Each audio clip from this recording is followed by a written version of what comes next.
well, your thoughts on it at 580-5436, 580-KIDO. And again, very early for fire season, but it shows you once again the limits of the area that we are living in, and quite frankly, the need for water, right?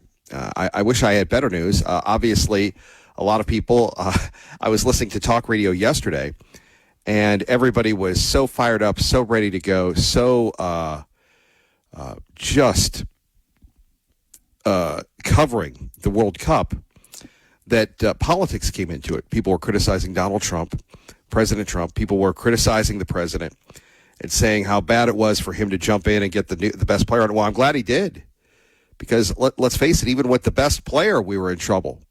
Even with the best player, we were in need of doing something. And once again, it's like the Charlie Brown rule. And I don't know if a lot of people remember the Charlie Brown rule when it came to Boise State. Remember when Boise State joined the Big East, and now retired Boise State President Dr. Custer, the guy that, again, continues to rile people up with his incredible emails and his incredible, what do we call it, his very provocative post on the Idaho Statesman. But Dr. Custer said that Charlie Brown finally kicked the football. And just when we thought that Charlie Brown had kicked the football with USA Soccer, what happened? Boom. What happened? Ouch. What happened? A giant Greg Ferreira, and we lost convincingly to a country, what? Do they even have a military? Do they even have, and I'm sorry for the Belgian people, hey, DVD, oh, no, that's Sweden. I'm going to put no, that's the Dutch. Anyway, the Belgian people, do they really have, I mean, what are the, and again, people are going waffles and making fun of them. Well, the waffle people whooped us yesterday. And it's funny, you can always tell when people are up on top of their game. Our friend Jonathan Savage, and you're going, yeah, where is the Savage? Where is the Savage? And unfortunately, he's in Turkey. We're trying to get a hold of him, but the president is in Turkey, and everybody's talking about the Iranians and everything else and what the mess it is and the NATO spending. We'll get to that. But quite frankly, we start with the end of the World Cup propaganda in this country. Fox Sports Update. First off, I think congratulations have to go to this Belgium team to come into this environment and put on a show like that. And from a U.S. perspective, they picked the worst time to play their worst game. And I think Mauricio Pochettino and the players would admit that. On Fox TV, Alexi Lalas on the final match for the United States men's national team at this World Cup. The U.S. was eliminated by Belgium in the round of 16 for the second time in 12 years. Final score 4-1. First time in this tournament, the Americans did not score the first goal of the match. The U.S. tied the score at 1 when Malik Tillman scored on a free kick in the 31st minute. But 61 seconds later, Belgium reclaimed the lead when Charlotte de Ketelaar scored his second goal in just the 33rd minute. After halftime, Belgium made it 3-1 in the 57th minute before one more score during stoppage time in the 93rd minute. We considered the next action was really tough from the beginning. To congratulate Belgium, they were better than us. I think wasn't our day. That is not to find excuses or not to find argument, because we didn't show what normally that team can show, and that is a reality. U.S. men's national coach Mauricio Pochettino with Fox after the Americans were eliminated in the World Cup last night in Seattle by Belgium 4-1. Pochettino said that regarding his future with the team in the coming weeks, he can speak with U.S. Soccer if they're interested. 41-year-old Cristiano Ronaldo played his final World Cup match for Portugal, a 1-0 loss to Spain, which will play Belgium in the quarterfinals Friday. 2 World Cup matches today on Fox. Lionel Messi and Argentina play in the opener 12 noon Eastern against Egypt in Atlanta. 4 o'clock Eastern on Fox. It'll be Colombia versus Switzerland from Vancouver.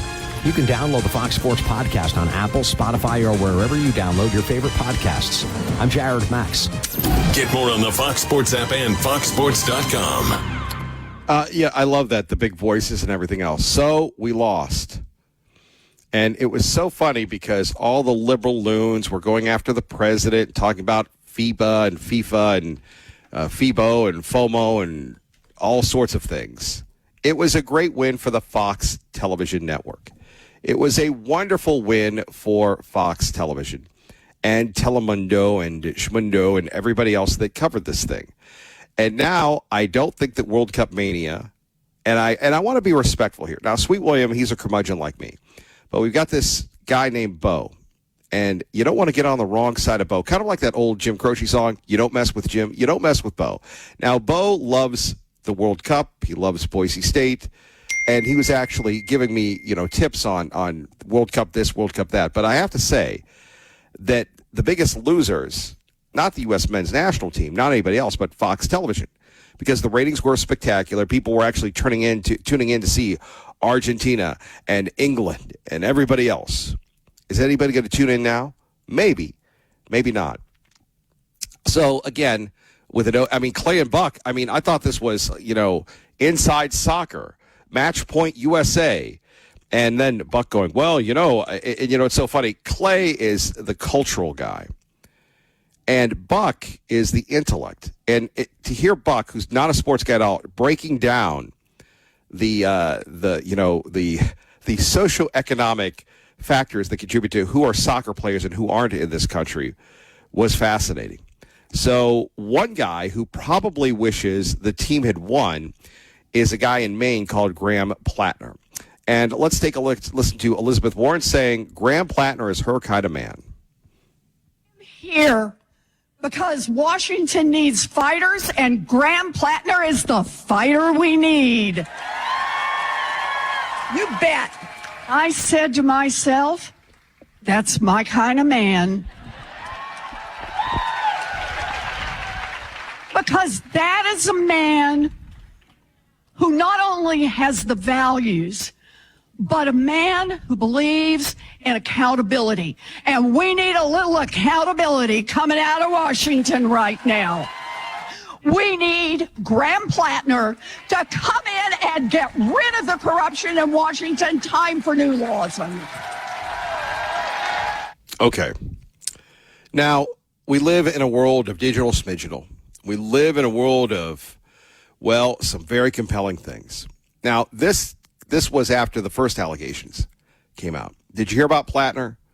One of the most devastating hit pieces that I've ever seen in my entire life. You have a woman who came out. By the way, people keep pinging me again and again and again. I don't know why. But this is how so I apologize for the dinging. That Sweet William has this thing wired a certain way. However, Plattner apparently was doing everything. He was going to be a good Plattner. All these allegations were false. He makes Bill Clinton look like a choir boy. And then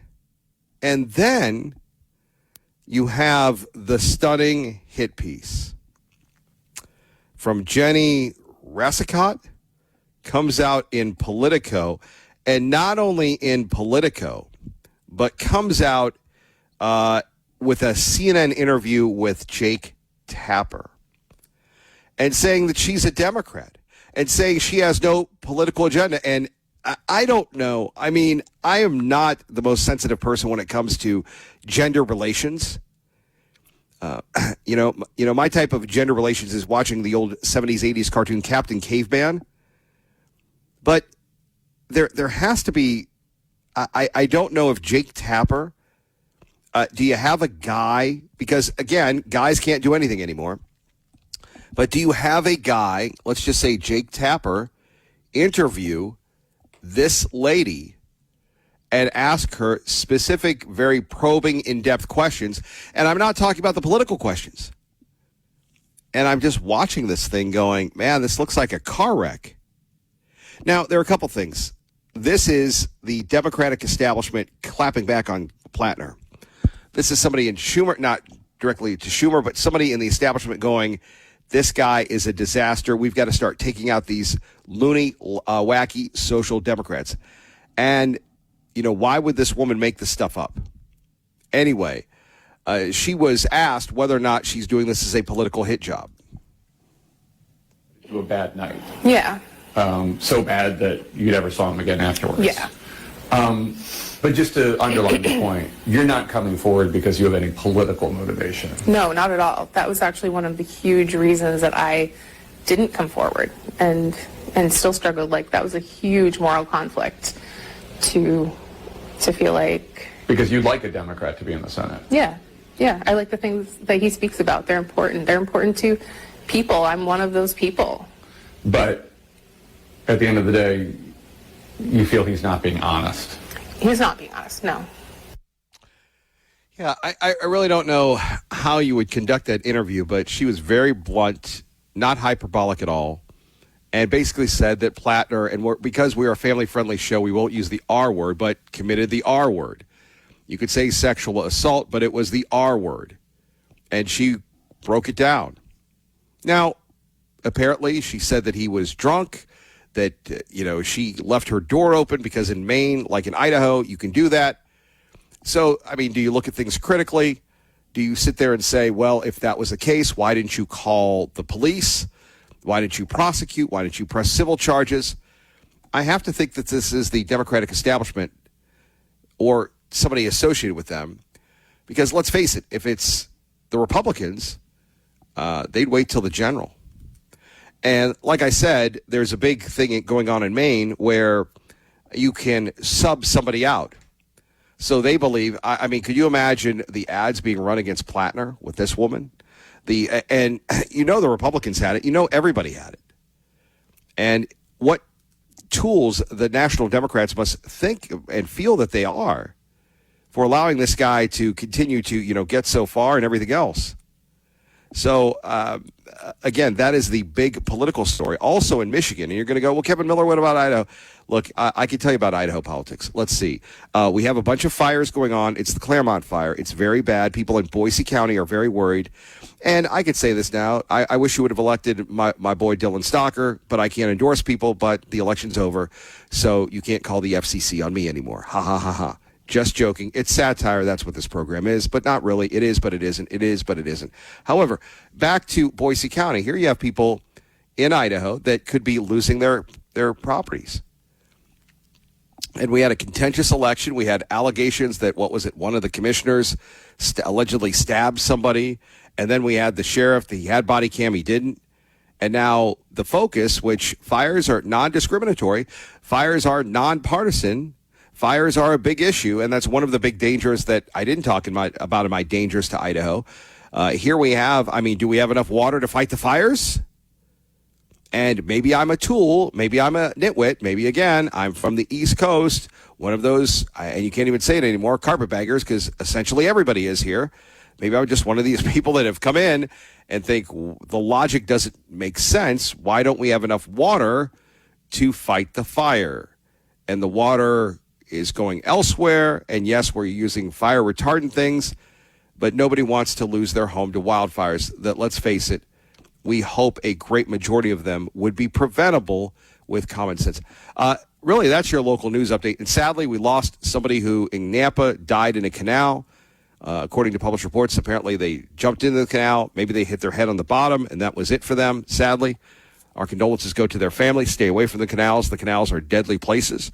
I know perhaps that if you grew up in the 80s or 90s, you used to swim in the canals. Do not do that. Do not go near them. They are entirely dangerous. Please stay away from them. And then in Boise, the police are investigating a homicide on the Greenbelt. In Maine, we have Plattner. In Michigan, we have, what's this guy, Abdul Al-Said? And you just picked up this endorsement from, as I mentioned, Congresswoman Alexandria Ocasio-Cortez. It's her first time in this primary cycle weighing in to a contested Senate election. What's your hope that her endorsement will do for you? Well, this is somebody who's been leading at the forefront of the fight to get money out of politics, put money in your pocket, and pass Medicare for all. That is what I'm running to do here in Michigan.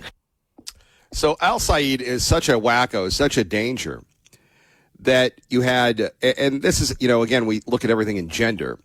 So you had a congresswoman who wants to be the senator. You had a very attractive, cosmetically appealing redhead from California, but she lives in Michigan.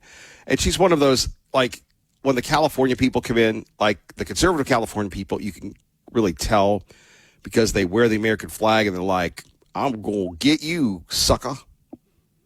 I know, but it's early. And you might say, I'm struggling. Not really struggling, but I'm trying to see what grabs you here. So those people come in, they love America, They do all these things. And then you have the others that are the intellects, that are the pointy-headed intellectuals. That's who the other candidate was in Michigan. And a software engineer, worked in cars, da-da-da-da-da. She could tell you how great she is. Well, she dropped out to support, I'm sure, the other woman, because this guy is so Looney Tunes. He does not love America, and he could be a senator. A senator. Which is crazy when you think about it. I'm sitting there thinking to myself, this is a problem for the Democratic Party. It's a problem for the nation, because you get these people in, and what happens next? That's the wonderful thing about this, is this whole idea that these guys are irrational. No, they want to collectively take what you have. And that's the big thing. So those are some of the stories that we are covering. So in Idaho, as we talked about yesterday, a lot of people were very frustrated because, you take a look at who's looking out for you. And people are talking about how challenging it is. And Chandler working another job. Chandler has, I believe, a very good primary job. If Chandler's listening, Chandler, what's your side hustle? Because I need one too. I'm losing money right and left. But let me know about that. That's crazy. By the way, I always want to be 100% honest with you, so I had my weigh-in again. This portion of the program brought to you by our friends at Peak Health Idaho. And I am down 128 pounds, and we have begun the program, the protocols at Peak Health Idaho, thanks to Dr. Eric Lau, thanks to Beverly. And this is where it gets kind of complicated. So I've lost about 100 pounds on my own. But this is where I am leaning on them to help me with nutrition, to help me with training, to make sure that I don't have a giant Greg Ferreira because that could happen. All of a sudden you overdo it or you underdo it. What's the best way to work out? But at Peak Health Idaho, it's personalized healthcare. It's not just about lifting weights. It's about the science and the medicine. They're redefining healthcare by working with Dr. Lyle, by working with Beverly, by working with Sean. You can get cardiovascular testing, which we've done, early cancer screening. Now, if you want hormone optimization, they can. Personalized weight loss planning, comprehensive biomarker analysis, IV therapies for improved recovery, and so much more. Nutrition optimization. I'm looking forward to working with Beverly on that one because, I'm sitting there watching YouTubes on dieting and talking to my friend Frank King, and he's going protein this, protein that. But if you want wellness, if you want to really invest in yourself, why not give them a call? 683-7325. Now, remember, these are medical professionals, doctors and nurses. And I know there's a lot of choices, but when you walk into the facility, the clinic, whatever you'd like to call it, they're not trying to sell you, they're trying to help you. It is truly the best ROI that you can get. Maybe you've worked your whole life and you're double dipping and you want to make that investment in you. Get that ROI, get that Peak Elite membership at Peak Health Idaho, 683-7325. Please tell Dr. Lyle and Beverly that you listen to the Kevin Miller program. And like I said, you're going to love the DEXA body scan. You're actually going to see the fat inside of you. Now, again, you may not like that because, sometimes you don't need to know the truth. But, again, they're with you every step of the way. And so am I. Kevin Miller, 580-KIDO. Here's a funny one. France was reportedly prepared for a shooting war if the president moved on Greenland. Okay. Now, you may be good at the World Cup, guys, but come on, dude. Really? Here's another funny one, and Clay Travis posted this amongst many others. It's really weird. We have Senator Mark Kelly, who wants to be the president, found himself on the sharp end of some backlash on Sunday after posting an image of himself wearing a Mexico jersey at the World Cup watch party, supporting the co-hosting nation as it faced off against England. And you had so many people look at Kelly very proud of his Mexico green. And a lot of people are saying, why are you rooting for Mexico?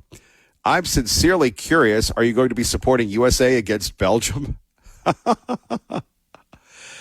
And Clay Travis posting, what do you think about U.S. politicians putting on jerseys from another country in a tournament the U.S. is playing in and rooting for the foreign country in public? 0% chance any sports fan I know would do this. Yeah, that would be like, I don't know, an Alabama fan rooting for Auburn, an Ohio State fan rooting for Michigan, a Boise State fan maybe. Oh, that's right. The Boise State basketball team did do that when they went down to get on Big Noon Kickoff to root for the Utah Utes. A little too close. But come on, Mark Kelly. By the way, Mark Kelly is an interesting dude. He and his brother, very well accomplished, very progressive. But do you know who Mark Kelly's wife is? And it's, I guess, yeah, I would say it's a tragedy. Mark Kelly's wife is Gabby Giffords. And if you don't know who Gabby Giffords is or was, Gabby Giffords was one of these telegenic rising stars of the Democratic Party, a congresswoman, doing her job, not a liberal loon, but a Democrat. And Gabby Giffords was at a supermarket, and a guy opened fire, almost killed her.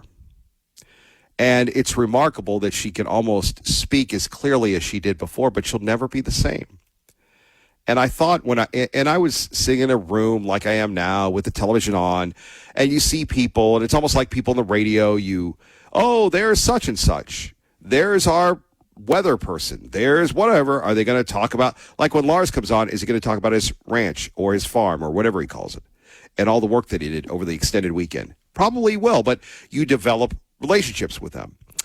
And again, they're not, you say, there's Gabby Giffords. Okay, this is her talking points. And I always love talent, whether it's the theater, whether it's the plumbers, whether it's Lee Joe, who can dig a heck of a ditch, and everybody else. By the way, Lee Joe, we love you.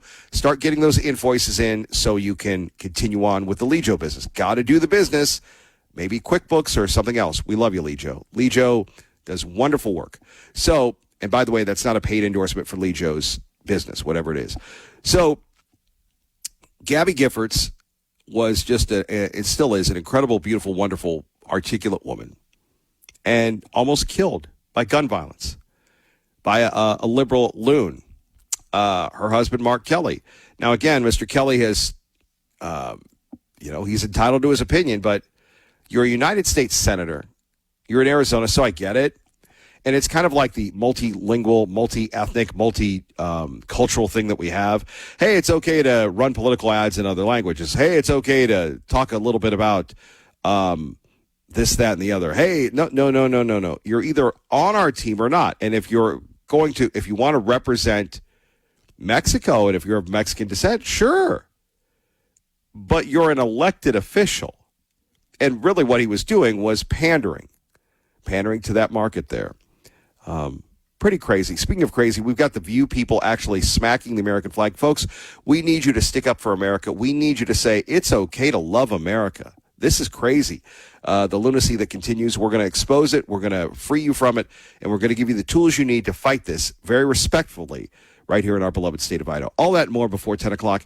Let's get you to work safely and on time. 580-KIDO traffic, 580-5436, 580-KIDO. And, maybe we've been wrong about Al. Maybe we agree with Al, but Al just has a certain way of being Al. We're going to get to Al in 2 seconds. We have two types of Americans.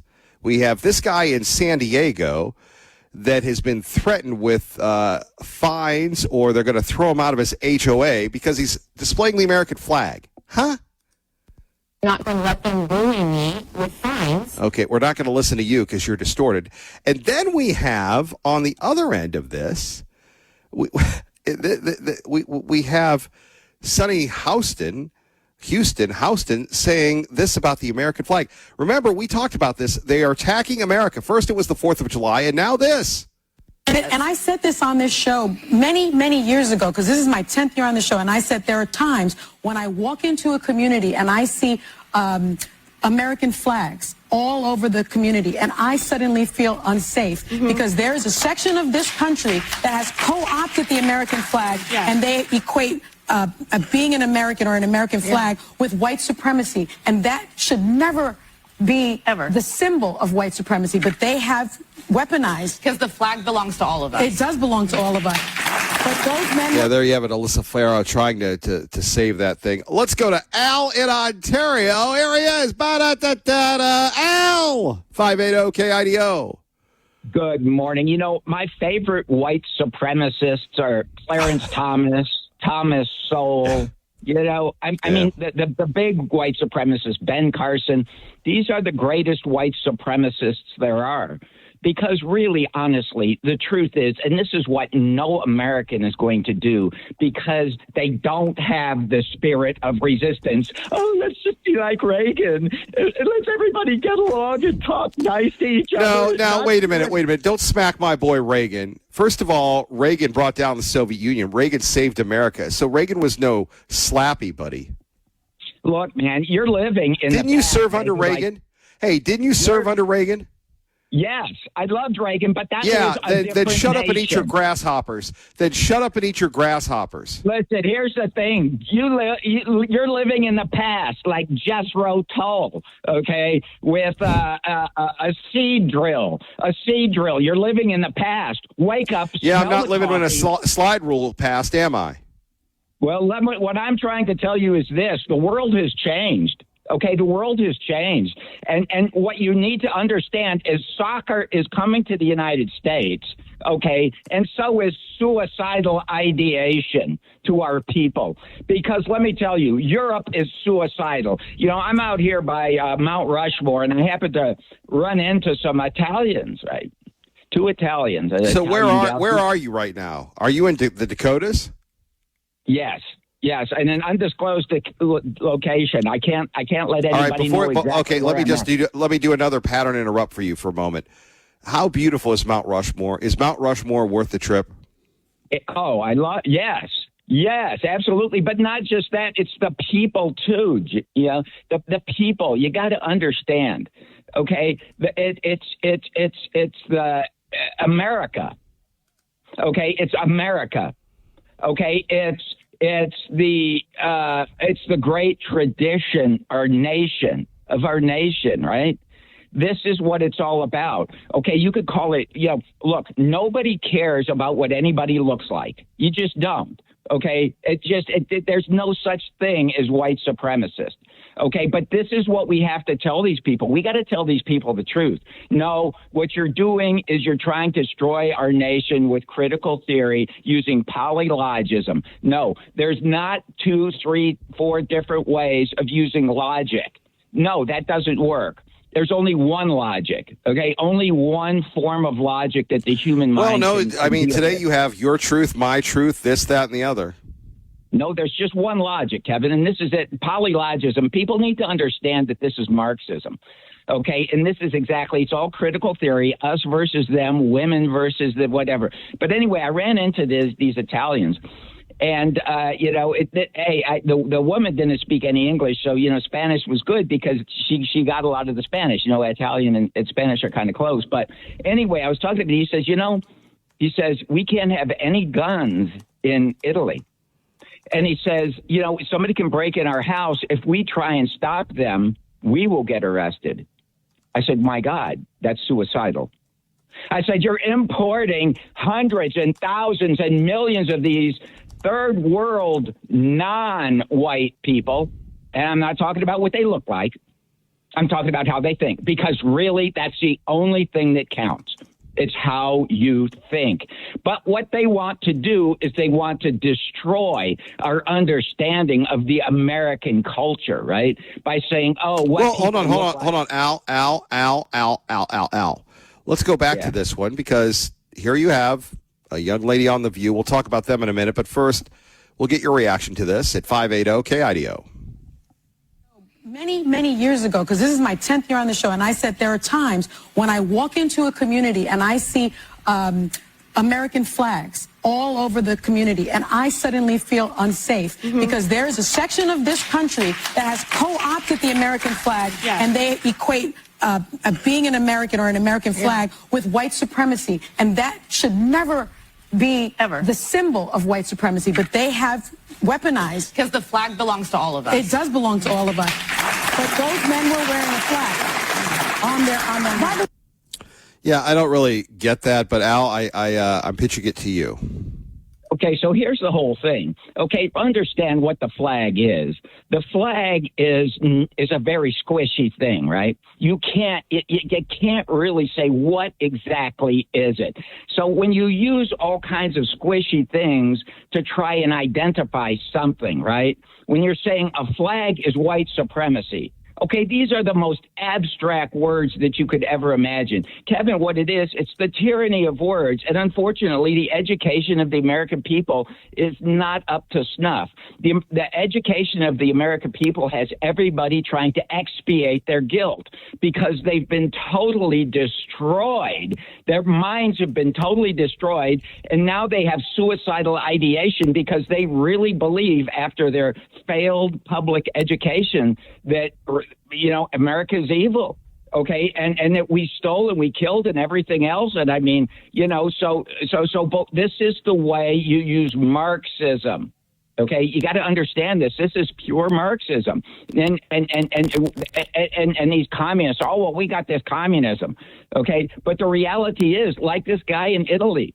Look, you know, soccer's coming over here. The suicidal ideation of Europe is coming over here too, also with the soccer. Look, realize that we will not stand up and go in people's faces and say, no, you're wrong. No, there is no such thing as diversity, okay? Because diversity really means diversity of ideas. Okay, and listen, I am with the white supremacist Clarence Thomas. I am with the white supremacist Thomas Sowell. I am with the white supremacist Ben Carson. You see, because what we have to really do is break through all of the abstract ideas and abstract words that these Marxists and communists and all the communists. Okay, yes, I think you made your point there. So what do you make of Plattner there?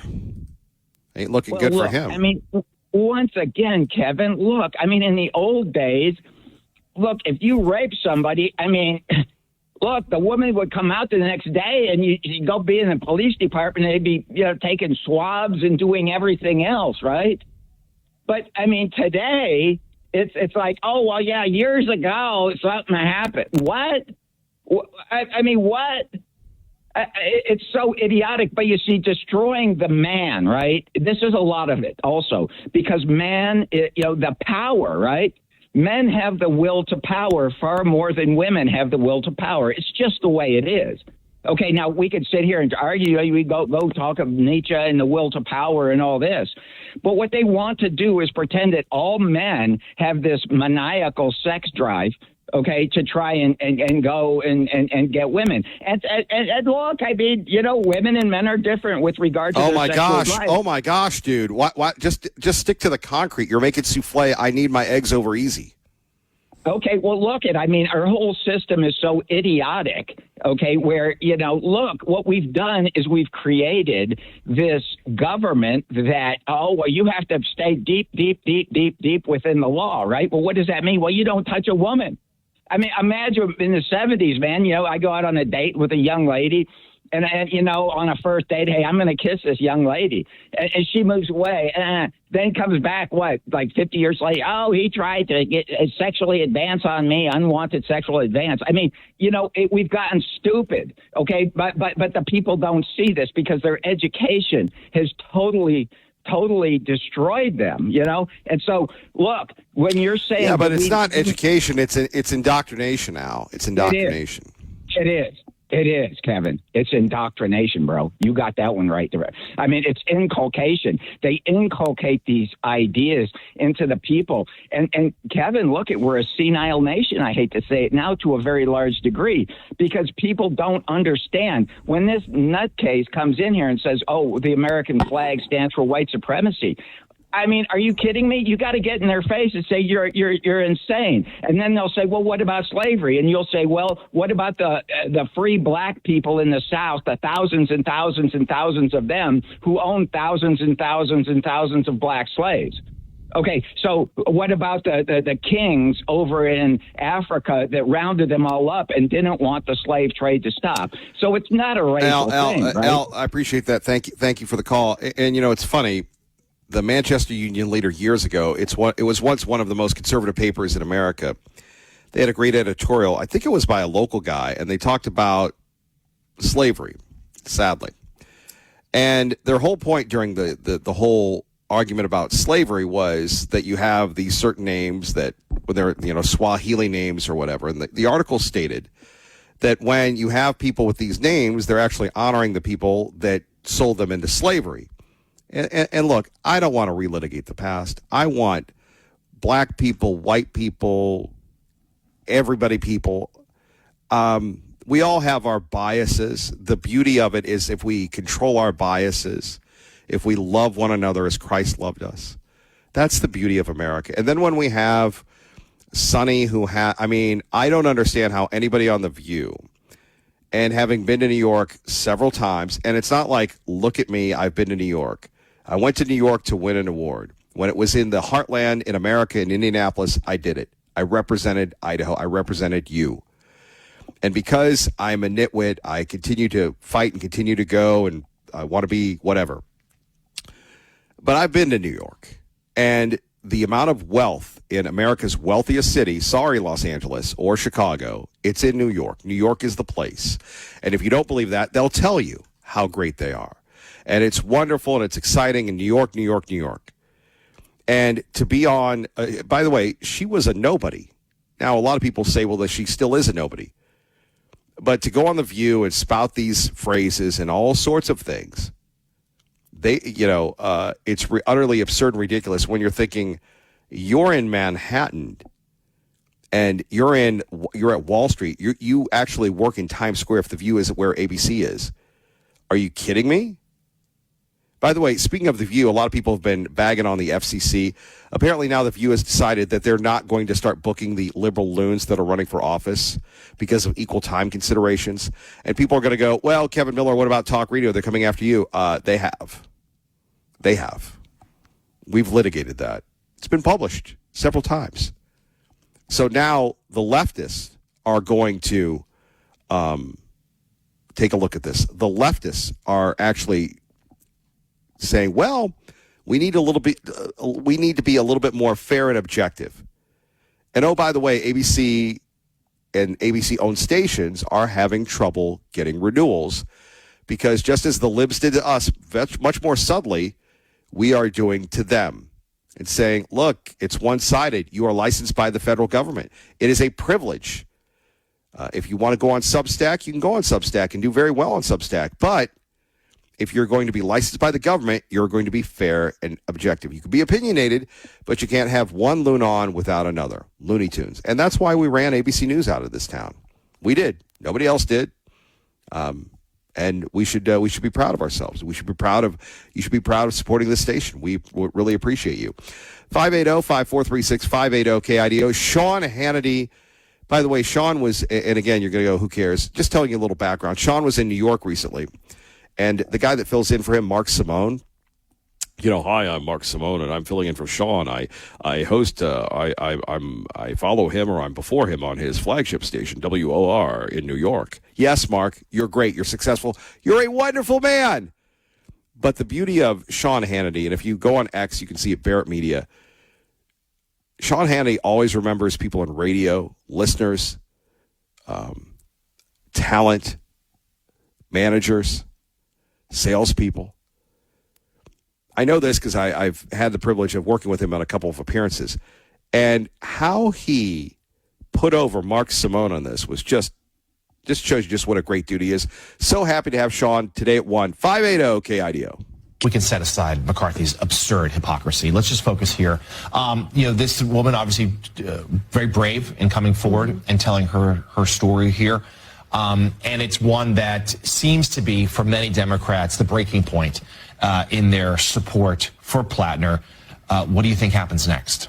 So, look, this is a Maine election that takes place in Maine that the people of Maine vote in. And so the big question, I think, is we saw already from that Times piece that the people of Maine, his numbers were going down, right? We saw the polling, that his Maine numbers were down. And so now the question is, and the Times piece didn't have necessarily, it seemed as if it was sort of nipping around the edges, but it didn't have an allegation like this, which is this full, substantial, Well, it did have him putting her in a room and holding her captive, which I don't know, and grabbing her a lot. I mean, it's it's not interesting to me, the media debate over this, over what constitutes enough.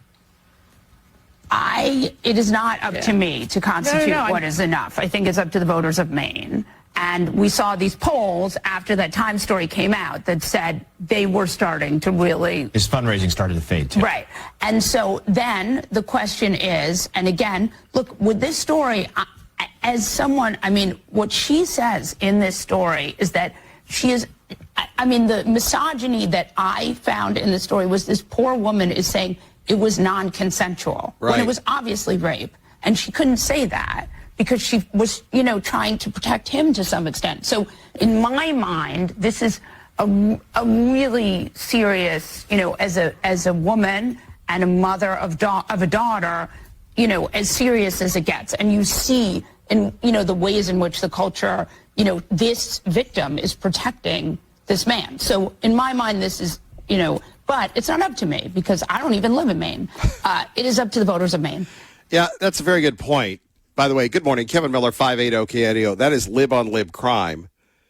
But as a mother of a daughter, as a grandmother, as anybody with daughters, as a woman, as a man, dude, this guy's got to go. And somebody did a hit job on him, and it was a drip, drip, drip, drip, drip. And like I said before, it had to be lib-on-lib. We would have waited. We would have waited until they couldn't get anybody else, and then we would chop him down, chop him down, chop him down. Plattner is going to look like a buffoon because it's like, what was Dave Pitzel call that compound interest? It's not just this hit, but it's the other hits. It's everything else. Why is this important? Because we need Susan Collins. We need Jim Risch. We need people to maintain control in the Senate. We'll talk more about this in a minute, and we'll talk about this in the workplace as well. And we'll give you another update on the big fires. Fire season in Idaho, sadly, everybody. Let's get you to work safely and on time. 580 KIDO. Hopefully, it's fire-free. Good morning, Dave. Good morning, Kevin, from the Idaho Pizza Company studio. Hazy, smoky sunshine as you travel eastbound on the freeway, State Street, Chinna Boulevard this morning. Don't forget about that construction on Cloverdale. Overland to Victory, you'll find the orange barrels up there. Save money with Perfect Plumbing, Heating, and Air. Perfect will tune up your AC for just $49. Call Perfect or schedule online at callperfectnow.com. I'm Dave Burnett. That's your traffic now on KIDO. Thank you very much, Dave Burnett. Thank you very much. But you look at these fires, and again, maybe we're used to this in August. Maybe we're used to this wherever, but I don't really want to make my point because it's very sensitive.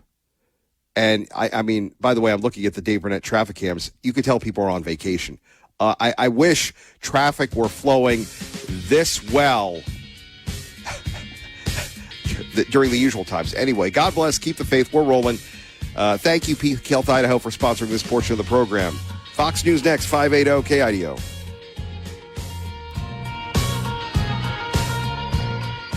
As you said, we've been talking about taking care of yourself, and fitness and wellness and longevity can be so intimidating, regardless of your age. And I got to tell you, this morning I got up. Well, I didn't get up early. I got up like the usual time and decided I'm going to go to the gym. And I should have told this to Al because he likes hanging out in the sauna with the boys. And I went to the gym, and the Idaho Fitness Factory on McMillan and 10 Mile. Can you get over how many people were there at, I don't know, about 4:15 in the morning? 10 people, 15 people. I counted 19 trucks, so about 25 people before 4:30. Just amazing. A guy who never sleeps because whether he's training or covering the news, he lives the life. He's our guy. Jeff Manasso joins us now at Fox News Radio. How are you, sir? I'm doing well, buddy. Good to be with you. Hope you had a nice 4th holiday. Yeah, our state is burning right now because we have people shooting off fireworks that are illegal, and now we have all these fires, and it's not good. But and you? Better than that. Sorry to hear about that, but yeah, good. Everything's good. You know, Jeff Manasso, and again, before we get to the story, you're going to go, Milelr, just let me do my job. I understand that, sir. Be very sensitive, but, you know, you can cover stories brilliantly from being where you are, but in the old days, you and I would be in Salt Lake right now covering this thing. Big news coming out of the courtroom in the first day of the Charlie Kirk murder or preliminary hearing case, where you had a lot of big names and, of course, a lot of big issues being discussed, sir. Yeah, so this is a first of all, I mean, it's a preliminary hearing, and so this essentially these 5 days of prosecutors presenting evidence. This is just so a judge can take a look at it and see, you know, hey, is there enough evidence here to send this to trial? It appears there's a mountain of evidence against Tyler Robinson, and but the judge will ultimately make that decision. But the preliminary hearing started yesterday in Provo, and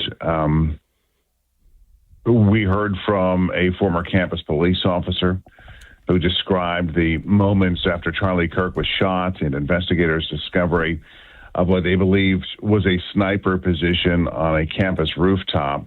Testimony from a Utah investigator who walked through surveillance footage that prosecutors say tracks Robinson's movements before and after the shooting, and that links him to that silver Dodge Challenger.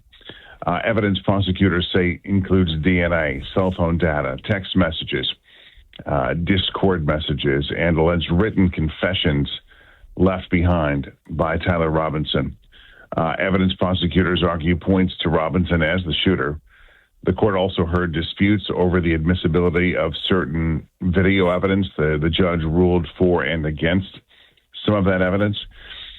Family members of Charlie Kirk, including his widow, Erica, she was there inside the courtroom. His parents were there attending portions of the hearing, but they left the courtroom during some of the more graphic testimony and video presentations, as you can imagine. The family releasing a statement describing the proceedings as a painful reminder of their loss.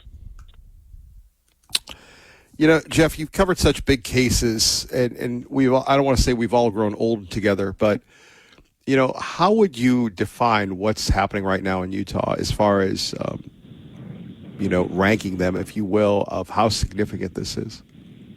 It's huge. And look, I mean, Charlie Kirk, in his young age, left a massive footprint on this country, whether you liked him, whether you listened to him or not. And there's a lot of people who admired him, who loved him. I mean, he packed college campuses everywhere. And so this really is about justice and making sure that justice is served. And it's even more personal than that for many people who admired him, who liked Charlie Kirk and who loved him, and you know, even people who didn't, but who saw what happened live on television or recorded on television, those video clips that will live in infamy. It was such a horrific way to be killed, and who are also calling for justice because of the nature of the way he was murdered. And so, but look, he's got a defense team that continues to throw everything at the wall to see if it sticks, and you know, motion after motion, delay after delay. We'll see what the judge has to say at the end of 5 days. I mean, the defense has challenged some of the evidence that was collected and presented. Whether certain videos should be admitted, the weight that the court should give to some of the prosecution's evidence at this stage. But later on today and throughout the week, Kevin, the prosecutors are also expected to give or to lay out more evidence, including additional law enforcement testimony, DNA, forensic evidence, autopsy findings, additional surveillance and body camera footage, video of the shooting itself, which prosecutors have indicated they intend to introduce. So the defense will likely continue to argue that the state has not established probable cause. But again, ultimately, that's going to be up to Judge Tony Groff, who will decide whether or not probable cause exists. And if he finds it does, then Robinson will be ordered to stand trial. Jeff Manasseh joining us, talking about the trial of Charlie Kirk. You know, you've been doing this a long time, and you understand the process. You've been in some very precarious situations. What do you make of the online, and we talked about this with the Idaho murders and so many others, sadly, of the true crime media industrial complex, and in this case, sadly, led by Candace Owens and others, where everything is a conspiracy? We actually had people calling in yesterday, and they're welcome to do that, saying that they believe that this guy didn't do it. Yeah, I don't know. I mean, you know, it fuels division, and division fuels power. And, you know, our politicians on both sides have mastered that. So, look, I don't know. I mean, you know, true crime, there's people that can't get enough of it. And I'm raising my hand right here. I love this stuff. But when you kind of peel back the layers and just look at the nuts and the bolts of this case, it was a pretty horrific and graphic killing of a very public individual for which there seems to be a mountain of evidence against Tyler Robinson, who we're told his father, turned him in, who he admitted to the killing. That note that prosecutors have laid out in this preliminary hearing that he allegedly wrote his roommate / lover, admitting that he had killed Charlie Kirk, the stolen gun that allegedly taken from his grandfather, the rifle, DNA evidence. I mean, there's a lot there, and I don't think, if I'm looking at this, and I don't think that the judge, I think that there's enough. I could be wrong, but it seems to me like there's a lot of evidence to send this thing to trial. And it is a death penalty case because people want justice. And I don't know. I mean, you know, you kind of get numb to these kind of things, and particularly when you're following them and you're reporting on these. You look at it. You look at it through a different lens, but, you know, when you're so close to it, you know, you mentioned, you know, back in the day, we'd be in Salt Lake, we'd be somewhere close to this. When you are closer to it, you can feel it more. I was out in Phoenix covering the memorial, and I've never seen a memorial like that in my life. And so you could feel that when some of those songs were sung inside that stadium, that football stadium. You know, you had foreign press and others. That could have been American press, raising their hands. It was really like a religious revival that his memorial kind of became, and you could feel that it was tangible. And so, but being removed, you know, you don't necessarily feel it as much. But it's still a very important story, and one that needs to be told. Jeff Manasseh with continued coverage on this, Fox News Radio. We always appreciate you, brother. Thanks, man. You too. You know, that's a very good point that Jeff Manasseh was making. And let's delve into it. We had Pro-Life call in yesterday. We had Eric in CUNA calling in a very, very, very emotional Eric from CUNA yesterday, where we were going back and forth on this Charlie Kirk case. And Pro-Life is talking about a 30-06. Other people are saying to make that shot, you'd have to be insanely gifted. Did it lodge in his spine? Did it nick him? Charlie Kirk was killed. Charlie Kirk, a husband, a father, a leader, what was taken from all of us. Was taken from all of us. And now we have a trial. You ever done something in your life you may or may not have been proud of, but you were caught up in the moment. There's a term for it. I don't know if the people in the media use it at all, but I've used it. It's called the freak show. It's called being in the moment. And that's where, Moscow, Idaho, you were in the moment. It was a freak show. It was covering the murder cases. I've been very blessed to be with you. Every day is a blessing. Thank you, Lord, for blessing us that we're all together today. But I will say that I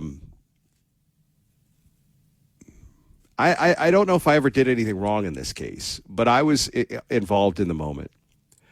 But I always made sure that I protected the integrity of the program. And what I'm talking about is years ago, and Google this, ESPN did a big feature on it, and you could see a very young Kevin Milelr on with Nancy Grace covering this story. It was the Duke lacrosse case where you had 3 white kids accused of raping a black woman, Crystal Mangum, Reed Seligman, Colin Finnerty, and David Evans. I'll remember their names for the rest of my life. And really, there was an attorney in the case that when they got the case, he was a junior at the time, junior partner. He said he actually believed this because of the unfortunate narrative that these evil white rich kids would do this. And I covered it. There were many times that I was on national TV. I would host a morning show 4 hours a day, run a 30-person news staff, and then I'd travel to Durham, which was 45 minutes away, and do live hits on the case, and then I'd do an hour or two with Nancy Grace at night. And there's a feeding frenzy that develops. And I will tell you that and this was well before social media. Facebook was just being used by kids, and people were saying to me, "Well, Milelr, did they do it?" I said, "Look, I played it very straight." One person that came out of that is Stephen Milelr. That's right, the Stephen Milelr in the Trump administration. He was a sophomore, a junior at Duke. He was the only person. I mean, he would scream and yell at Nancy Grace. I can remember sitting next to him as he's screaming and yelling. Not in a disrespectful way, but talk about the hypocrisy of the case. Well, if you don't know about the case, it was a prosecutor that was so full of himself. I believe he was disbarred, Mike Nifong. The attorney general at the time, now governor, could be Senator Roy Cooper, exonerated those kids. But it was a feeding frenzy. And, I covered that case. I didn't do anything wrong. But when you're involved in the moment. Now, today we live in an online world where you have Candace Owens, who I don't know, but I hear she's very intelligent. You have other folks that, they go online. They're not regulated by the godless corporation. They're not regulated by the federal government. They can do whatever the heck they want. They're very successful because the more outrageous, irresponsible things you say, the more clicks you get, the more money you generate. Look, I want this show to be family friendly. I want this show to be about being inclusive. We can be opinionated. Look, we can bring in Joe Biden anytime we want. If they come in, they have to value the show because we value our time together. But my point being is you have people that are making all these outrageous claims, all these outrageous statements, and all what it does, in my opinion, is undermine the credibility of the process. And don't we have enough of that in the world we're living in today? Don't we have enough of people undermining institutions? And look, this guy, he's going to get the dirt nap. His attorneys are doing a very good job. But the online community, and we'll talk about it anytime you want, anytime, anywhere, anyone, is doing a grave disservice by fueling these conspiracy theories. By the way, let's just call them out. Has Tucker Carlson been to Utah? Has Candace Owens been to Utah? Have they examined the crime scene? Now, I've been to Utah. I haven't been there. I haven't examined the crime scene. Are you kidding me? We roll on. We go to Double D, David DeHaas. Paid for by Living Waters Wellness Center. He was a very bad Double D. He missed his time yesterday. Shame, shame. Know your name. Good morning, Kevin. Hey, let's talk some poop. Just where does it go? Now, wait a minute. Hey, hold on. No. Look, it's 7 o'clock. It's a family-friendly show. I don't need people tuning out because you want to do poop talk. First of all, old David gives us the Heisman yesterday. Now all of a sudden he's got I don't know, Rick Souffle doing his scheduling because he's big time. He's traveling all over the world, putting on social media, going, look at me, I graduated in 76. And then he opens up with poop. What kind of, my goodness gracious, where's Rance? Let's call somebody. My goodness. I need a colonic to get calmed down. That's right, you do. Calm that vagus nerve down, Kevin. It all connects. It all connects to the gut. If you've been listening for any length of time, 6 years we've been talking about poop. Now we're really going to talk about poop. Yeah. Oh, my gosh. That's right. Everyone poops, even the class of 1976. Yeah.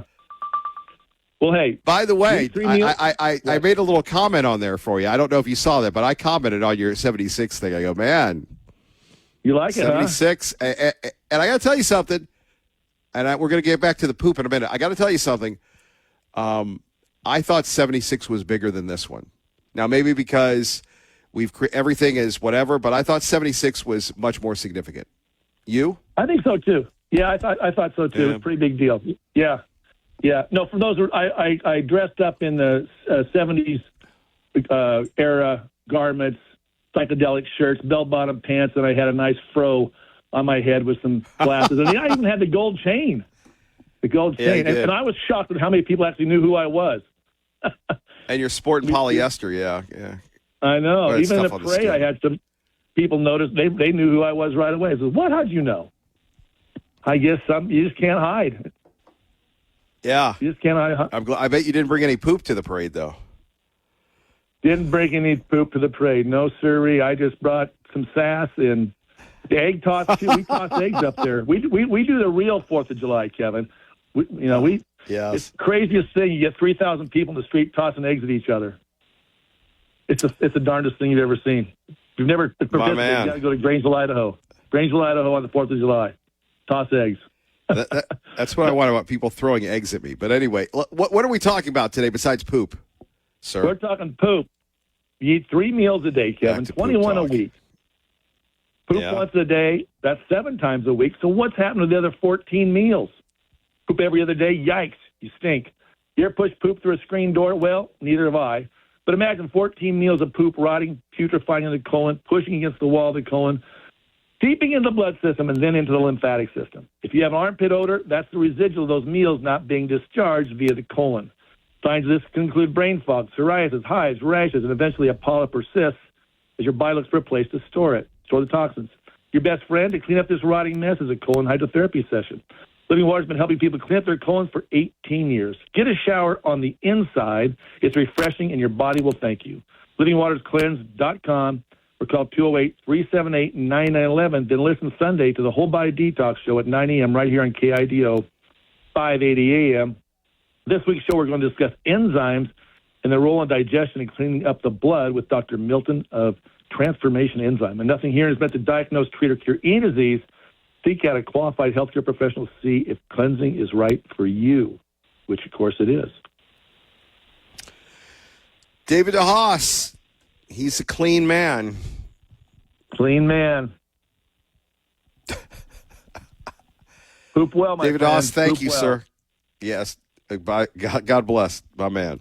Paid for by Living Waters Wellness Center. And thank you very much for that. Let's. By the way, Plattner, it isn't looking good for him. The fires isn't looking good. The Charlie Kirk case. We got a lot going on. Let's get to the details next. Kevin Milelr, 580 KIDO. Poop's still on my mind. Jason Rance saying this last night on CNN. Agreed and denied any credible allegations of assault were forthcoming. Who in their right mind would believe him in any answer he would give other than to say, yes, there's more that's going to come out? You're a guy with a Nazi tattoo who has this horrible report coming out in the New York Times. There have been rumors about this for a very long time, and they're there giving him the benefit of the doubt. That just seemed really odd to me.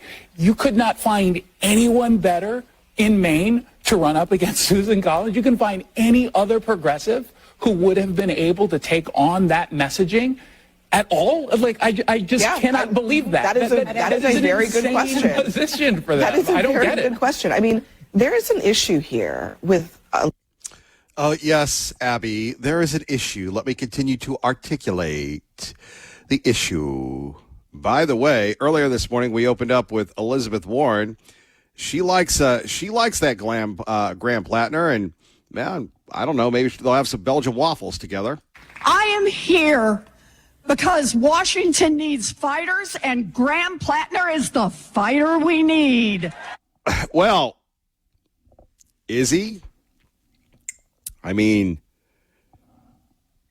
if you haven't heard, this guy, Looney Tunes, innocent till proven guilty. The New York Times report, this report, he has not been a good graham cracker. And then, like I said before, and Alan Ontario had an interesting point. You know, whatever happened, and you could hear it in the Jake Tapper interview, I'm sure that's on YouTube now, where the young people have a very different style, maybe more like the sexual revolution style that most people in Idaho have when it comes to relationships. Casual, informal, online this, swipe that. I don't know. It's not my thing, never has been my thing, but you have some freaky deakies out there. So, sometimes you feel like a nut, sometimes you don't. Sometimes you feel like, graham cracker, sometimes you don't. The young lady said no. The guy came over. Now, and again, she had her door unlocked. If this guy felt so brazen to just come over and walk in, look, I love people. And I have a very different outlook and I don't know whatever happened to me, but it's borders and boundaries. Hey, respect everything, but the guy just walks in and he assaults her, the R word, and this was covered up. If it was that bad, and I'm not saying it wasn't, no police report, no anything else. Maybe young people have different morals and values than we do. And no criminal charges, no civil charges, but 10 years later, 15 years later, she brings this up. Okay. If the guy didn't run for office, most likely this wouldn't have happened. I'm not going after the accuser, but I'm saying when you go into politics, nothing is off limits. And let's just say Plattner didn't do this. Let's just say Plattner is the most innocent Plattner ever. And I know we're talking about Maine, and having been to Maine once in my life, competing in my first bodybuilding show 40 years ago, I can tell you that Maine people are very, besides the Somalis they brought in, they're very, if you haven't lived in Maine 100 years, you're an outsider. And they love their own and whatever, Maine. But this could apply to anybody in Idaho. You get smeared, you get destroyed. And I'm not even talking about the media. I'm just talking about people with their inflammatory, irresponsible comments on social media. So this is not going to age well for Elizabeth Warren, or some people, you call her Pocahontas. You bet. I said to myself, hey, baby. That's my kind of man. Ooh. Ouch. Oh, that hurts. Because that is a man. He's a real man. Who not only has the values, but a man who believes in accountability. And we need a little accountability coming out of Washington right now. We need Graham Plattner to come in and get rid of the corruption in Washington. Time for new laws. Wow. If that does not earn a response, I don't know what does. Kevin Milelr, 580 KIDO. Your home for Fox News on the radio. But first, 580 KIDO traffic. Because Washington needs fighters, and Graham Plattner is the fighter we need. You bet. I said to myself, hey, that's baby. my kind of man. Oof. Okay, let's just sit on that for a minute. Again, Elizabeth Warren kind of having fun. These are after, I believe, the New York Times story came out, where you have all these people rushing to save the loon. You bet. I said to myself, That's my kind of man. Because that is a man. He's a real man. Who not only has the value. Yeah, here's my thing with him, though, and her, which is really weird. Did anybody vet this guy? And why would you say that? Is she talking about, like, she's attracted to him? Like, they're dating? Scott Jennings last night, again, one of the few good things on CNN at 580 KIDO, had this to say. The only thing I disagree with is when she said that he hadn't been vetted. No, he had been vetted. All of the things that have been stated, it was all out in the public. And people like Ro Khanna, Bernie Sanders, Elizabeth Warren, Tim Walz, the Bulwark. Yeah. What about it? Where were all these people that have, put it on the line? All these people came together to overlook it all, to explain it all, to rationalize it all. He was vetted. People knew all these things. And a whole bunch of Democrats in Maine showed up and voted for him anyway. And a bunch of donors from around the country sent him money anyway. I agree with Alyssa's question. What changed? Why are you bailing on Graham Plattner now? You already signed off on Nazi tattoo, a self-described communist, somebody who's had rape fantasies, somebody who has been on a social media platform known as a playground for predators, and on and on and on and on and on. And the difference between this accuser and the previous one is simply this. She's a liberal. It's okay, I guess, for Wow, a lot to unpack there. By the way, if you're just tuning in, we are going over the Charlie Kirk murder trial, their preliminary hearings in Utah. In addition to that, David Haas was talking about his favorite type of poop. Not really, but he wasn't. And then we have the Graham Plattner story that continues to get weirder and weirder. I love this analogy by Scott Jennings showing why he's one of the best in the business. That the only problem they had, this time around, it's okay for Plattner to do inappropriate things with Republicans because then it's a partisan thing. But this woman's a liberal. He crossed a line when he went after the liberal, allegedly. Democrats that their candidates assault conservatives. But he broke into someone's house and apparently, according to her, raped her. And because her politics are correct, they can now believe it. All of this whole thing is disgusting. But to say that they hadn't vetted him or that they didn't know about all this is totally false. They knew it and they signed up for it. And I don't know why they're backing away from this scumbag today when they had already signed off on all that other crazy behavior. Christine. Yeah, we're not going to hear from Christina. Plattner. My goodness gracious. Before we get to Ron Grant, you remember this guy, Dan Bongino. We love Dan Bongino. Let's see. Are we going to get Dan Bongino? Why don't we do this? We'll go to Ron Grant, and then we'll get to Dan Bongino. Dan Bongino, always great to hear from you. But first, Ron Grant, who joins us now. Paid for by Ron Grant, your safer money specialist. My man, Ron Grant, good morning. Good morning, young man. How you doing today?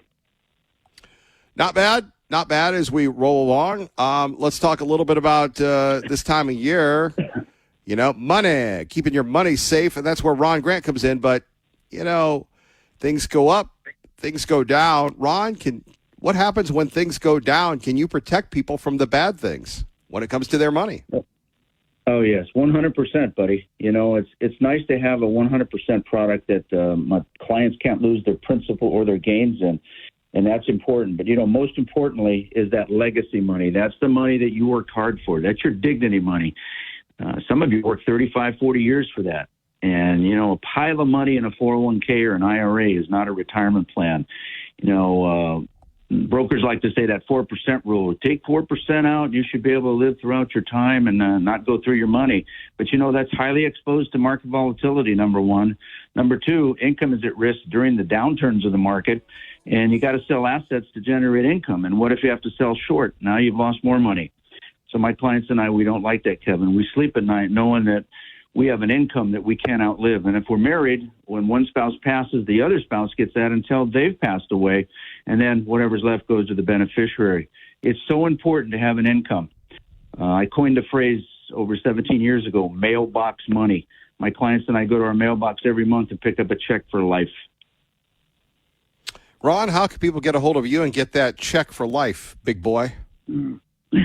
Well, I put together a great educational website that can go on 24/7. Articles to read, videos to take a look at, and they can even email me from the site. That's safermoneyspecialist.com. But, let's have a phone conversation right here in the Treasure Valley about how you can have a guaranteed income that you can't outlive. Zero stock market risk. But most importantly, Kevin, is that legacy protection for your family. So 208-660-1372. Ron Grant, always appreciate you. Thank you. Appreciate you, buddy. Have a good day. Paid for by Ron Grant, your safer money specialist. And here we are. Dylan joins us. The return of Dilly, Silly Dilly with Millie on 580 KIDO. Good morning, sir. Kevin, good morning. Man, that Elizabeth Warren comment there, values and my kind of man. There's probably a little truth to what's going on with Graham in some sense, whether it would be punishable in a court 15 years later. That's the program. The other side's going to try to take you down, of course. But that tattoo says it all for me. The Democrats have a hard time finding what they deem as a man. They attacked the man itself. The man is born in the eyes of the Lord. We have an entire Christian nation and government based on a Christian morality, and the Democrats have lost it. They don't have those values. But, somebody who puts that tattoo of all skull tattoos in the world that you could get and what that represents, we're going to put a person in leadership that just picks any tattoo because it looks cool. We didn't look that up. We don't understand what that is. Well, all the greatest men in my life were directly associated or brought up by somebody who fought in World War II and knows exactly what that means. And to put that on your chest and not believe that, I don't know, that there isn't some sort of problem with that is just everything you need to know. It is an attack on men, and men in the Democratic Party are either not men or they don't understand what being a man is, and a man is a protector, and that symbol is just terrible, and they're going to double down in every way, shape, and form, just like they did for Mr. Biden, because he wasn't even a man anymore. He was an automaton. It's pretty interesting to watch play out. They continue to double down in huge mistakes. Well, they've got nothing but a mistake because they've completely lost their moral compass. And hopefully we can see those of the Charlie Kirk revolution in the young age come back in and recognize what being a man is in the eyes of the Lord. Yes, we have a lot to unpack here. Before we get to Plattner, before we get to Charlie Kirk, Boise County, you've been doing updates at Great Idaho Show on Twitter, X, talking about the fires. You and I have talked about fires for quite some time. This is, I don't know, I don't want to be hyperbolic, but what do you make of what's going on so early in the season? Or is this early, Dylan? I know that, you and I have a friendship. You have the Great Arms of Idaho. You have the Great Idaho Show, Old Arms of Idaho. But, I mean, firefighting is very close to you personally. You've detailed how fires have cost you and your family a lot personally. So let's get some insight here sensitively to what's going on, not only in Boise County, but everywhere around right now, sir. Well, insight-wise, we live in fire country. Be prepared, make defensible space, and when when the fire is happening, the firefighters are only as much as an hour away. We must be prepared. The bigger issues are ultimately, and Boise County has the largest rate percentage of insurance cancellation in the state. And these people in their homes are hold on. Can I jump in for a minute here? Hold on. And I'm sorry to do this, but you bring up a very good point. And I believe it was the Boise fire chief.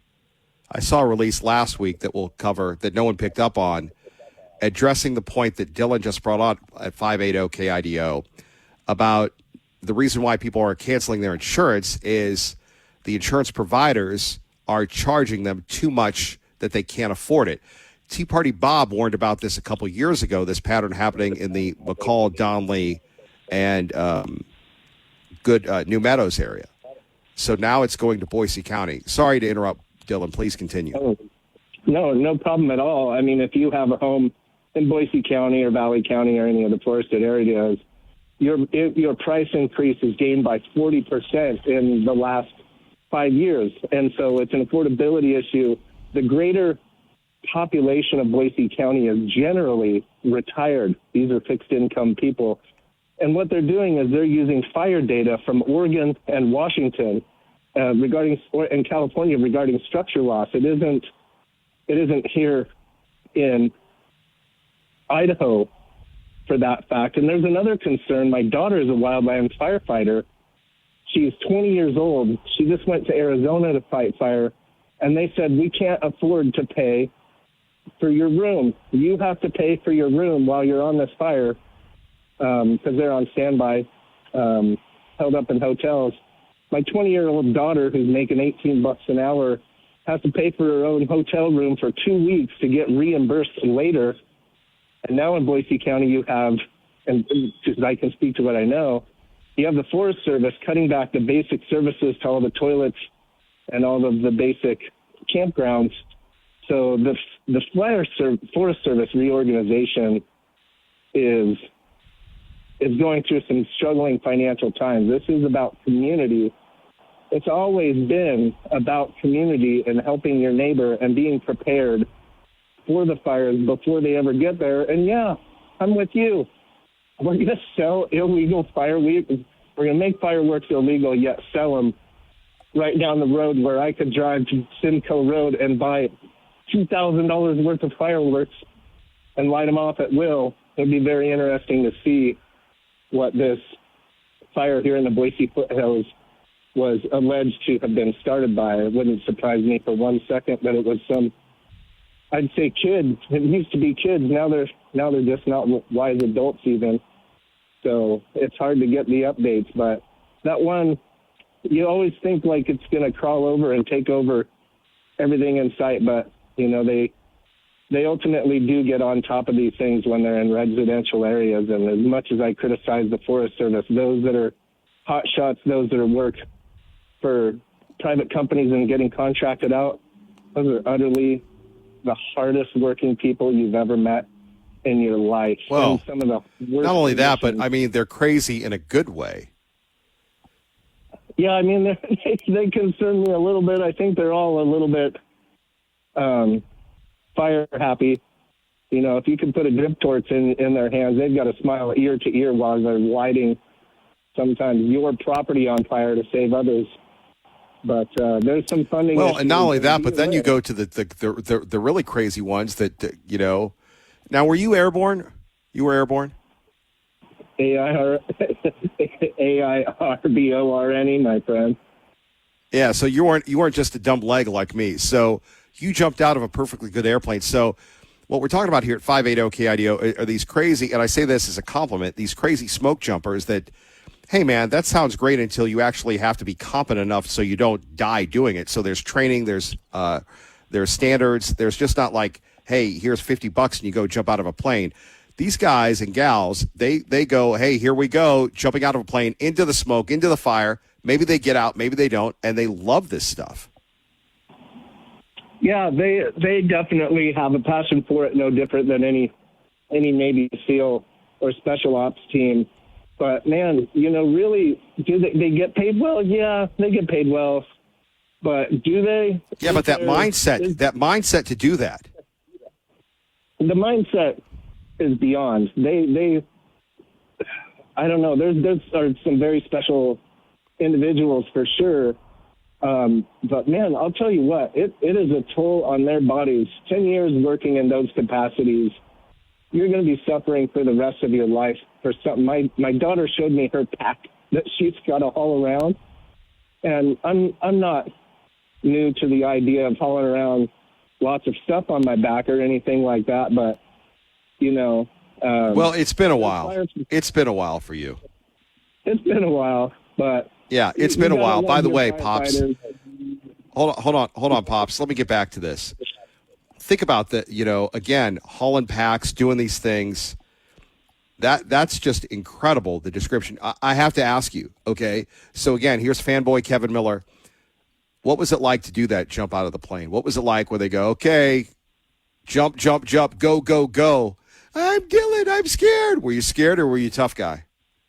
No, I mean, I don't think you're scared. I think anybody who isn't nervous is a fool.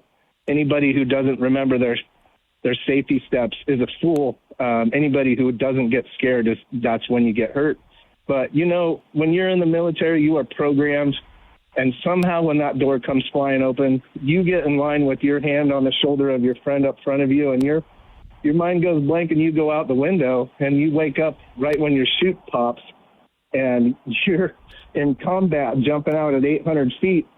You hit the ground like 10 sacks of potatoes, and it's over. It doesn't even blip a thought in your mind. Then once you hit the ground, you realize you've got 12 or 20 hours of humping to your next location, and the real situation begins. And where I was in Alaska in the wintertime, you might be humping 12 clicks in the snow with snowshoes or skis.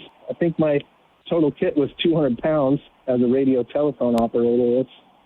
You go into a special place in your mind, and you don't think about being nervous until maybe for when you're loading up on the plane is about it. We love and appreciate you, buddy. Real quick, back to the Charlie Kirk thing. A lot of stuff going on, a lot of conspiracy theories going on. You delve in the online world. Are you surprised that people are looking to profit off the clicks? No, it's absolutely a click profit scenario. I do have to say I have some questions about, a 200-yard shot in the neck. I got paid to shoot. I'm nobody special. I didn't do anything, but I did train in a sniper squad for a quite good bit of time. And I don't care what's going through your mind. You have to go through training for such a long time to wipe that consciousness out of your mind and control your breath and know what you're doing. That's a tough one for me, Kevin, but the evidence will reign. The evidence will reign through it. And I got to believe if he's been MK Ultra'd in the mind or something like that, there isn't a time where he comes out and says, hey, I was recruited and programmed, or said something in truth. Let the courts let it be. And these people that are click chasing, just like you said, Ryan Koberger, making their own theories. Yeah, man, it's all for more followers. It's all for more attention, Candace Owens attention, and and by the way, you're Dylan, great point. Kevin Milelr, 580 KIDO. 580 KIDO joining us now, host of Money Matters, Dave Petzo. Dave is sliced and diced and ready to roll. How are you, Dave? I'm good. Hustling around to get to you. So great morning, isn't it? Beautiful day. Beautiful day, although the fires are running wild. And we begin with, well, look, we always, what is it? They say age before beauty. I don't know about that, but wisdom before ignorance. How about that one, Dave? Well, that's an awfully kind way of putting age before beauty. So there you go. I like that. Well, look, me trying to do the beauty thing was a stretch anyway. So this is my opening for you. Do you have something pressing that I may or may not get to that you'd like to share before we begin? No, Kevin, I don't have anything pressing because I think you'll get to whatever things are bopping around. So I'll just let you run, and I'm sure if I have something, I'll interject. How's that sound?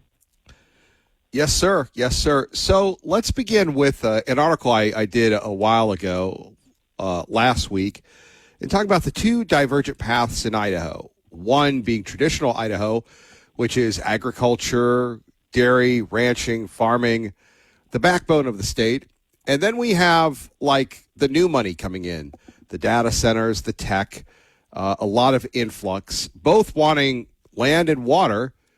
Dave, how can, with a state with limited resources, unregulated business, can they coexist, or will one be sacrificed for the other, in your opinion? There's always if you will, there's always a balance that has to be brought between the two. And, of course, we have regulation. I understand what you're saying, though, relative to other states, but that's because we get things done. I think you and I talked here a couple of weeks ago about the contrast between what's going on in New York for Micron and what's happened here in Idaho, where they're just trying to get ground broke in New York, and Micron's up and going. Chobani in a year. Those kinds of things are amazing and wonderful. But I hear you, and there is always that tenuous pull. What do we do, and where do we put the data centers that we all need for any kind of growth, any kind of possible future? We need to have them. And do we want them here? Do they all need to be in the middle of Nevada where nobody is? Or could we put some in the middle of Idaho and other places? And the answer is probably some of both, but that balance is always there, and needing water is a critical thing. I think a lot about what's going on in the Southwest with, the Colorado River just does not. There's too much draw on it, right? It's not because of drought and all those things, but when we have a drought, it really shows up. And there's always a pull for water, and all these things need so much of it. My belief always is that, and it certainly has been true, that technology solves that problem. We will be able to reuse the water and things like that. They can cool it, then figure out ways to clean it up and all the things that they have to do, re-inject it in the water, or the ground, whatever we need to do to make it available for every other use that we have to have. But that'll take time. And it is one of those things that right now we have this push and pull. The roads are busy. The infrastructure isn't quite right for all the new things coming into town. People want to live here. They want to grow their business here. All of those things are true. They're vibrant. They're alive. And it's a great thing. But we are always going to have that tenuous grind between those two things. So I think we're going to be fine. I think that I love the way Idaho loves business, and it's why Idaho works so well. I'm with you to a degree, but I'll add some credibility, some context to my comments. The governor has openly bragged about being unregulated, and he's been very successful at it. And then you and I talked about this before with the mining and everything else.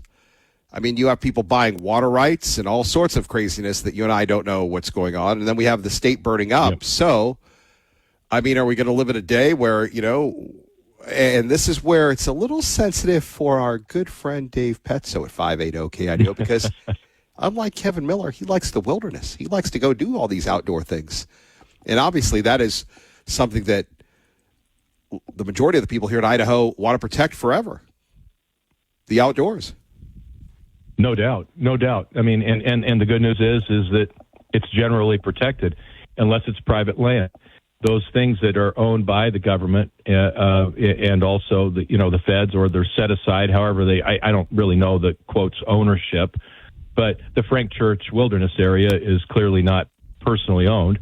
There are little aspects of it that are, and little private ranches that have been grandfathered in, but the point is we'd have vast amounts of land that are government owned in Idaho, government run, if you will. And so we do. I can't remember the percentages, and Kevin, you would know this way better than I would. But Idaho has an enormous amount of BLM land. It's a huge percentage of our overall land, as the whole West is. And so again, I feel like we have a lot of that, and I love us ongoing fighting about it, talking about it, because better decisions are made when there's people opposing the viewpoint that we should go ahead and let some industry come in here and dig a big hole and mine it. And then somebody else says, never, never, ever. And then we can kind of come together and try to figure out a way to do it in a good way to keep the environment safe. That's what I love about that grind that's very hard. When it comes to business being able to get things done, I also like that, as the governor says, and you just said, unregulated, but of course we do have regulations, but at the same time, it's not going to be a big impediment to business because that really greases the wheels of productivity. To be continued with our great friend Dave Petso. Let's move on here, Dave. A lot of things going on, ripped from the pages of the Wall Street Journal. We'll do a little Main Street. I think the big winners with soccer in this country were obviously Fox Television that got the World Cup. I don't know if the ratings will continue, but the world was watching for these guys. And what was it?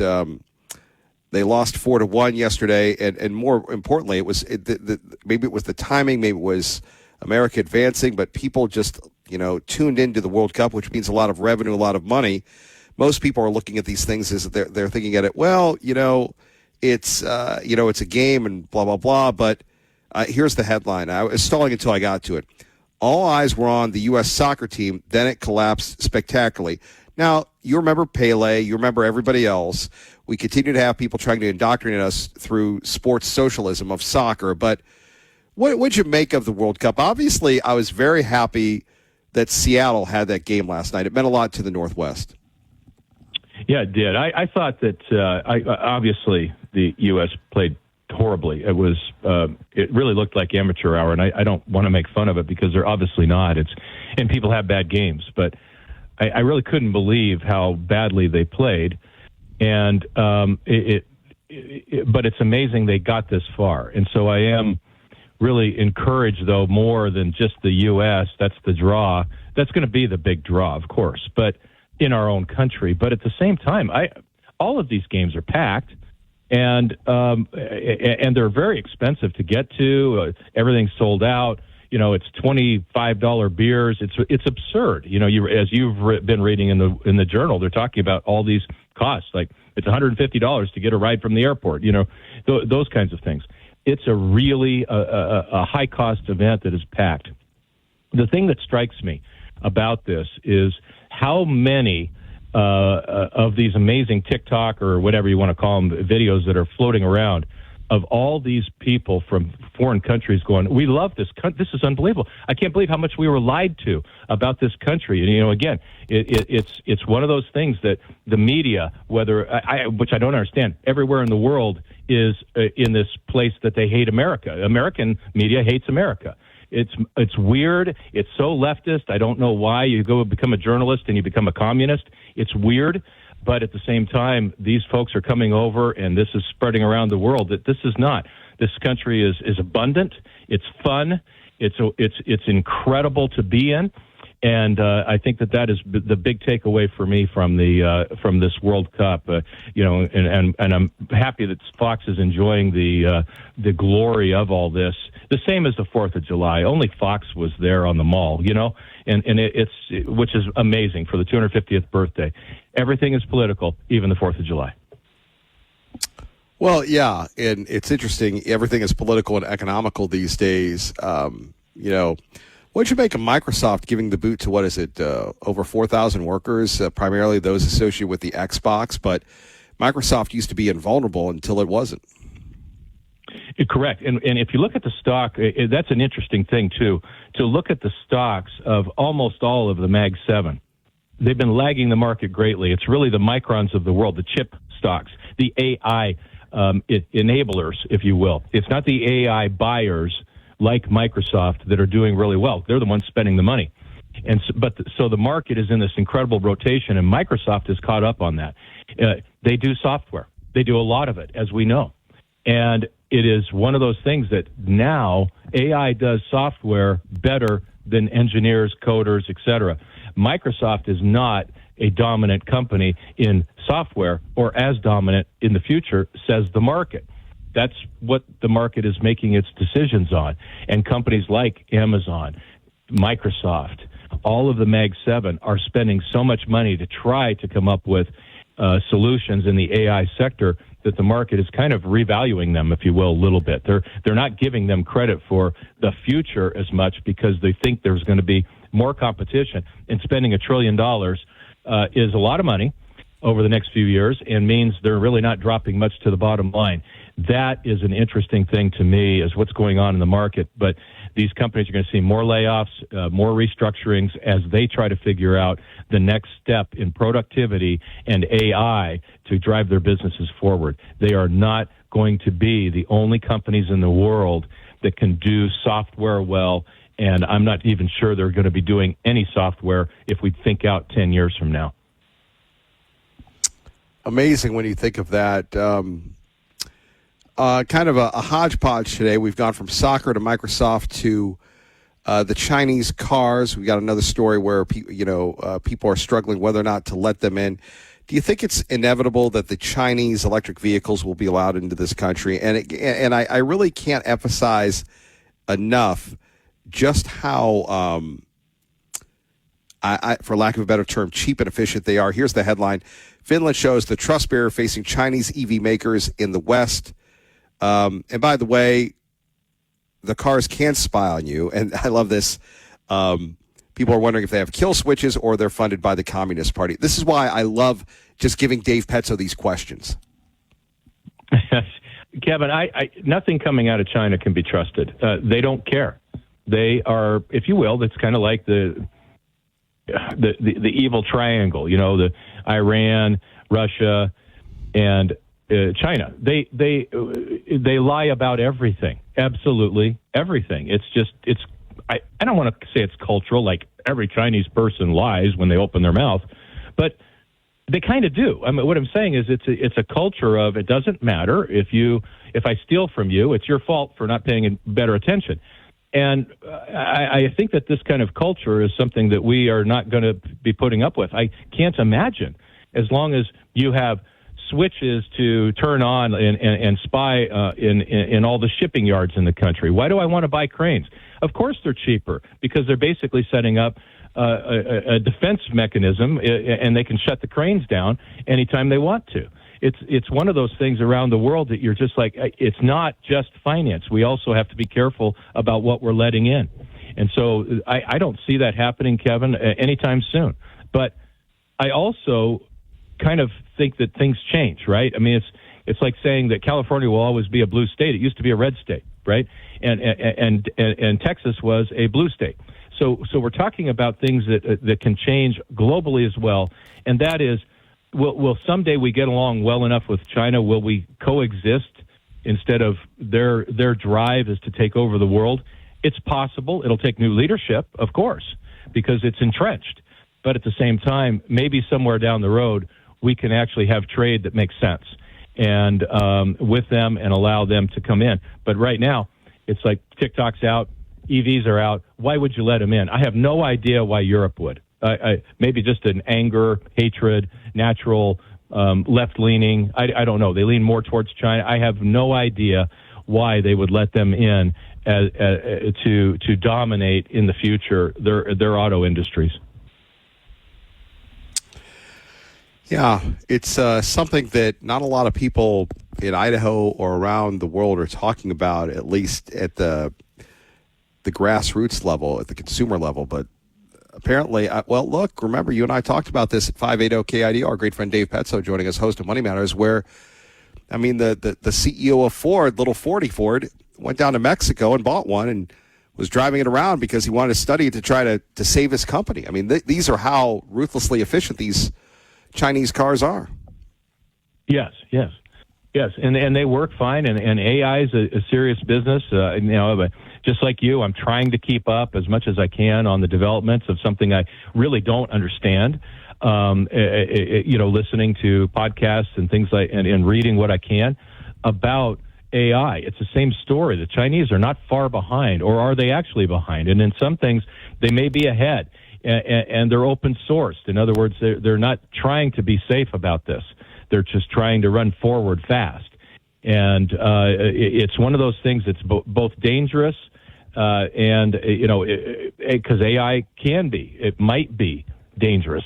We are told by the people that seem to know these things that AI can find its own brain, if you will, and decide, I'm not going to let you shut me down. Things like this have been around. Not. This isn't 2 weeks ago stuff. This is a couple of years ago stuff. So it's advancing incredibly quick. And it is very frightening to think, Kevin, I just can't imagine this, and I don't want to be political about this, but I cannot imagine if a few thousand votes in a few districts went the other way, where we would be, because this is a very, very fast-changing world and a very dangerous world, and I just can't imagine where we would be at this point in time with these terrible enemies of the United States without President Trump. More coming up next from our great friend Dave Petso. Kevin Milelr, 580 KIDO. So apparently, Dave, another report from the beloved Wall Street Journal, jet fuel prices have plunged, but aren't resulting in much lower fares. What's going on, Dave? You're the international traveler. You go to such exotic places like Reno and Chicago and gosh knows where else. You're the great defender of the airlines. Are they ripping us off? Well, after my trip here, with my bride and I, back for the 4th of July, and the cluster that was to get home and spending an extra night, and airport travel, I'm not sure I'm a big fan of the airlines right now. But I will say this, Kevin, to their defense, okay? They move an awful lot of people every day, a lot of freight, a lot of baggage, and very few of us are inconvenienced. It's just it was our turn to be inconvenienced. It isn't going to work perfect. But I will also add that, to your economic question, that is, jet fuel prices are down dramatically, very dramatically, but it takes time. It's not going to be reflected in airline prices, and it shouldn't be if, in fact, the airline seats remain full. This isn't a service, it's a business. And by having a business and having it profitable, we're going to get more flights. We're going to get more planes. We're going to get better service. And the airlines won't be going out of business left and right. We won't be talking about Trump taking over, I don't know what it was, Spirit or something like that here recently, one of those budget airlines. Those companies will be able to survive.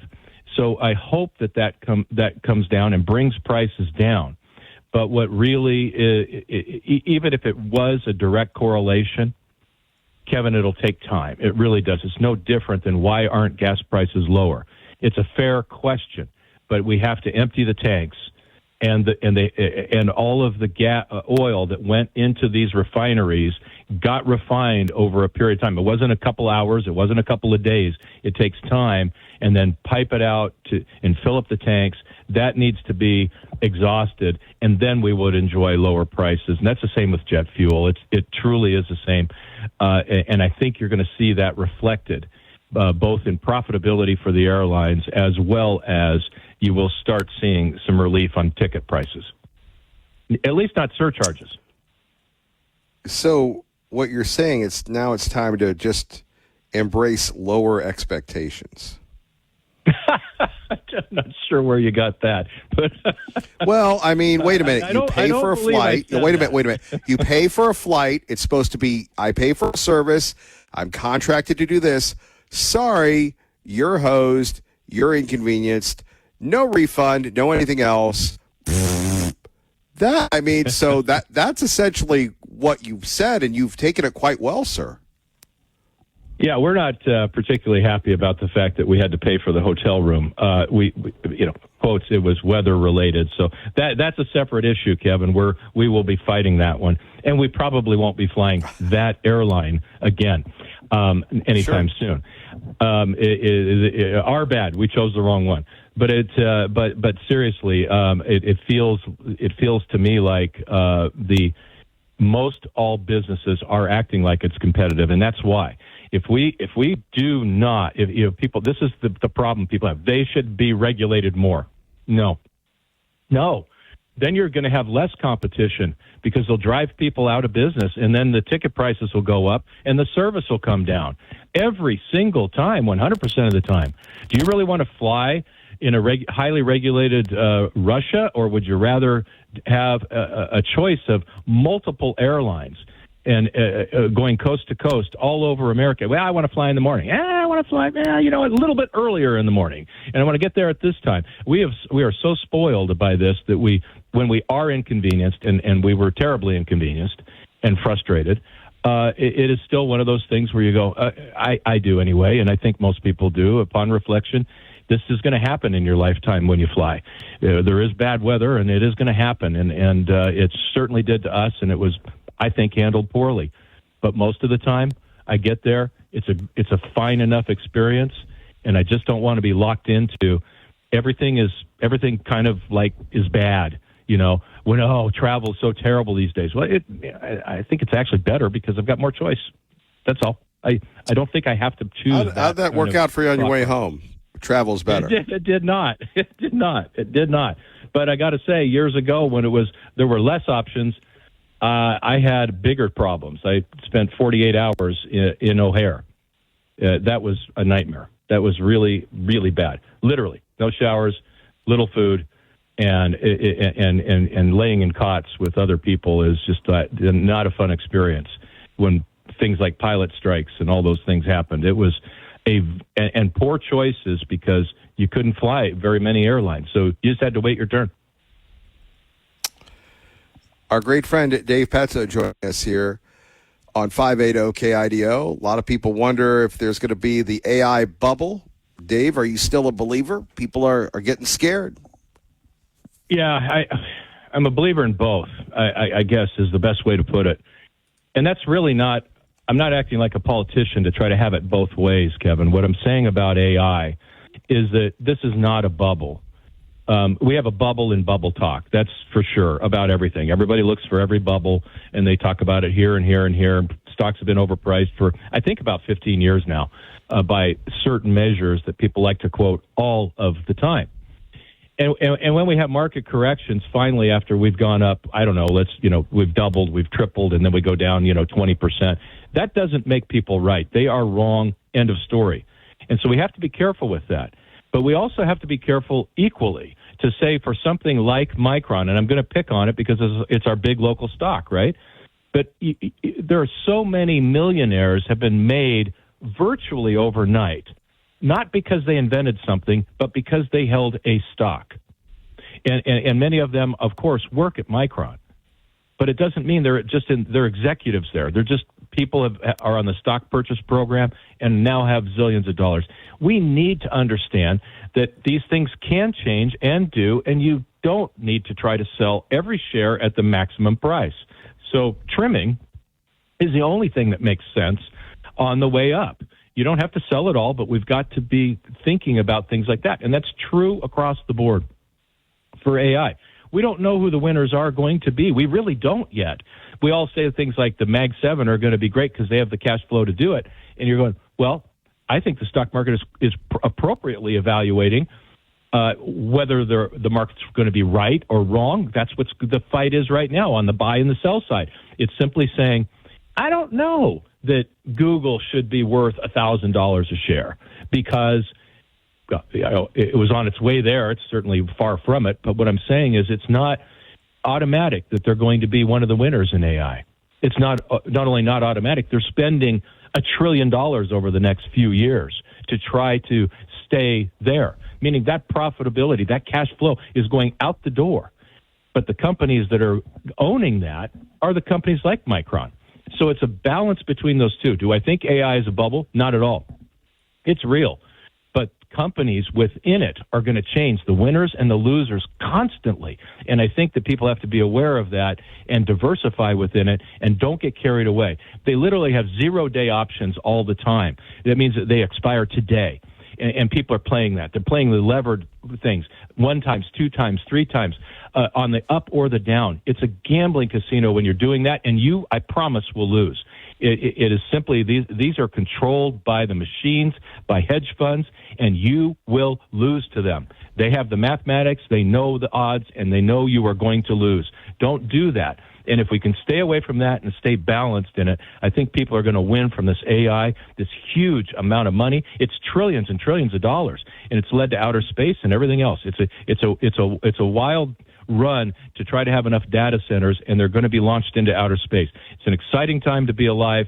It also, when we talk about bubbles and we talk about fear, all of those things are real. Be careful out there all the time. These companies sometimes have ridiculous valuations, so be very careful. Our great friend Dave Petzo, Money Matters. Anything else you'd like to share with us before we head out quickly?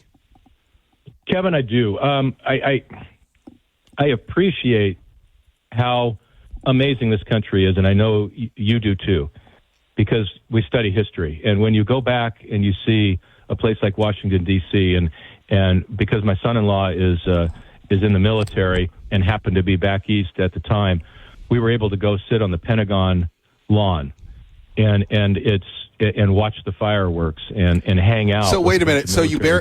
You buried the lead. You didn't tell us you were there for America 250.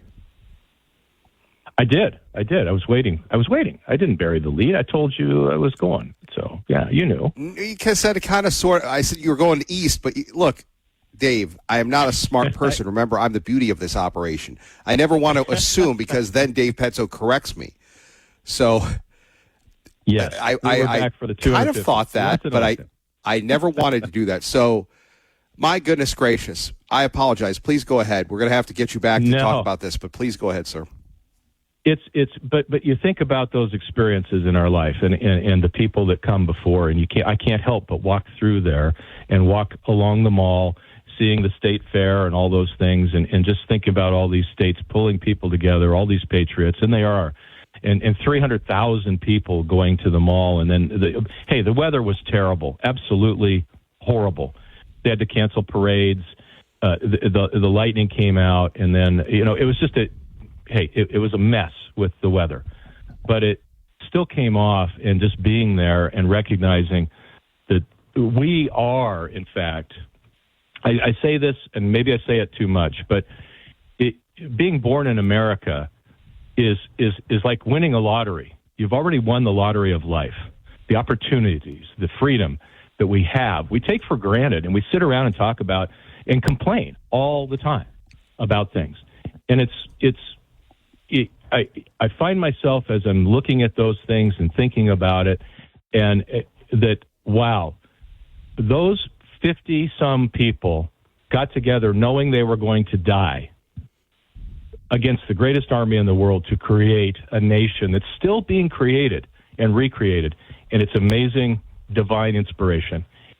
I just think everybody has to go, and I think they have to watch all this history and gather it in. But I felt that encouragement, if you will, when you're there, of there are a lot of good people in this country. It's not all bad. And most people feel like you and I do, that this is the greatest country in the world and we need to protect it. That's all I have to say.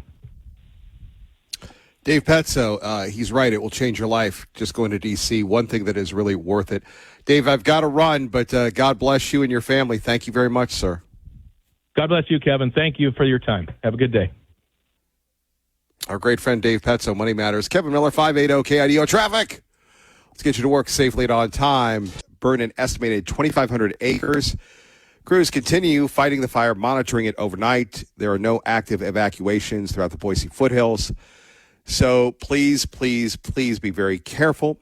Police investigating suspected homicide on the Boise Greenbelt.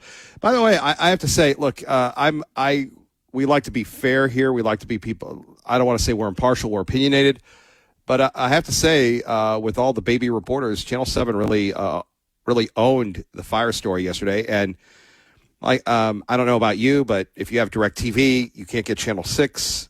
So I don't know what Channel 6 did, but really it was impressive to see in a market with not a lot of resources what KTVB did. And they should be very proud of their work yesterday. It's funny, though, when you cover stories as they happen, you don't really get a lot of content. You get, well, here I am. I talked to Willie, Billy, and Nilly. And when you're covering a developing story, what do you really get? You get, well, I was out here and I'm looking at the fire and this, that, and the other. But like I said, it was good to see that commitment to local coverage. And really, that's the legacy of the old KIDO TV, because they came from us. Everything that, the great work of Channel 7. Do you know the story about this? Channel 7 and KIDO Talk Radio, they were owned by a lady. Yes, that's right, Alan Ontario. A woman owned us. A woman. And there were laws or something, or maybe financially she could only own one. So that's why KIDO TV became KTVB. KIDO Idaho, Idaho's first radio station, Idaho's first media outlet. There is only one. There is only one legacy brand, and that is us. For over 100 years, not this year, not that year, over 100 years, created by the folks at Boise High School, which is a marvelous tribute to be a part of, the legacy, the mantle to continue. So Channel 7, KTVB, Treasure Valley Broadcasting, I think, maybe. I know KIDO, Idaho. Anyway, the coverage of the fire, one of the things that I show you what an animal nut I am. One thing that got me was the story about the 38 pigs killed at the Mora fire, damaging part of a Kuna farm. And the farmer who was interviewed, I thought the reporter did a good job. The farmer who was interviewed talked about the animals, the loss of life, but I mean, you don't keep the pigs as pets, and I get it. And I'm not going to make any jokes about it because this is serious, but what he said was really very Idaho. And maybe I'll pull that up because it's inspiring when we're going through our own challenges.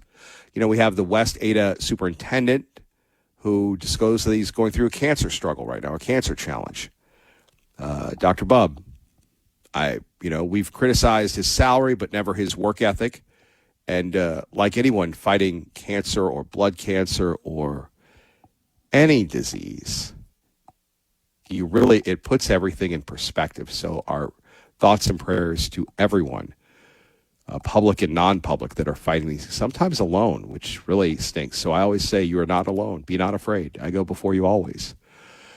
But you think about, back to the farmer, though. He said, he goes, hey, man. He didn't say, hey, man, but he talked about all of a sudden his church was helping him. Family people were helping him. Right after the fire, he got in there, got the rest of the pigs out, but that's going to hurt him economically. And, it was a Monday for most of us. And yeah, everybody's going viral and, hey, look at the fires here. In the old days, it used to be about public service and awareness instead of the clicks. Do we love the clicks? Do we hate the clicks? We'll talk more about that coming up. But our prayers go out to people that are, being impacted. Across the state, evacuation order lifted for the Maze fire east of Rexburg. And if you're new to Idaho, you got lucky this winter, but you're paying for it this summer. Got lucky this winter, especially people from Arizona or wherever, because they're not used to the cold, the wet, the wind, the snow. It's fascinating, regardless of where you're from, whether you've been born here, you got here, that everybody runs to the store to get the milk, the eggs, the bread, and the salt. I think I have like 100 pounds of salt. My driveway is maybe 10 feet, if that, but I've got like a ton of salt. If I could eat the salt, I would be good for quite some time. But one of the dangers that we have here, perhaps the only really danger to living in Idaho, are the fires. And as Dylan brought up, and our friend Tea Party Bob as well, the only people really to talk about this, and through this show and me, but through them, the cost of insurance. Some people are going without insurance in the McCall, Donley, New Meadows area. Let's not forget Cascade. Now it's going to Boise County. And I don't know. And maybe I am going to go back to my dad, Lawrence Miles Miller. And he said, Kevin, if you had a brain, you'd be dangerous. And just if you could tell that when I was talking to Dave Petzo, I go, so the airlines hosed you through no fault of your own. You had to incur additional expenses. Now, my parents just left, and this is one of the things that really amazes me. You're going to love this. You're going to really, really, really love this. That the plane broke down. Thankfully, they weren't on the plane that broke down. They stayed at the luxurious Boise airport with all its world-class concierge amenities for 12 hours. I was working the Boise Music Festival. Otherwise, I probably would have done something with them. They flew to Denver, had to get a hotel. I think they had to pay for it. No fault of their own, but we love the airline industry. And I'm thinking, now, wait a minute. I contracted for a service, and you didn't deliver. I contracted for a service, and you did not deliver, and you raised prices. And that's a good thing? Maybe that's just the way I'm thinking. And I'm thinking, again, with these fires and everything else, we have to be very cognizant of the impact irresponsible people shooting their fireworks off have on us. And now we have the Mora farm, the Mora fire, killing 38 pigs. And if you're thinking to yourself, well, Kevin Miller, I want to hear about the crime and the drama. This is why people move to Idaho. There's not any. And let's keep it that way. The Mora fire has burned over 2,000 acres. Thankfully, it is 100% contained. Fire burns 100 acres in Gem County, officials confirm. But again, game acknowledges game.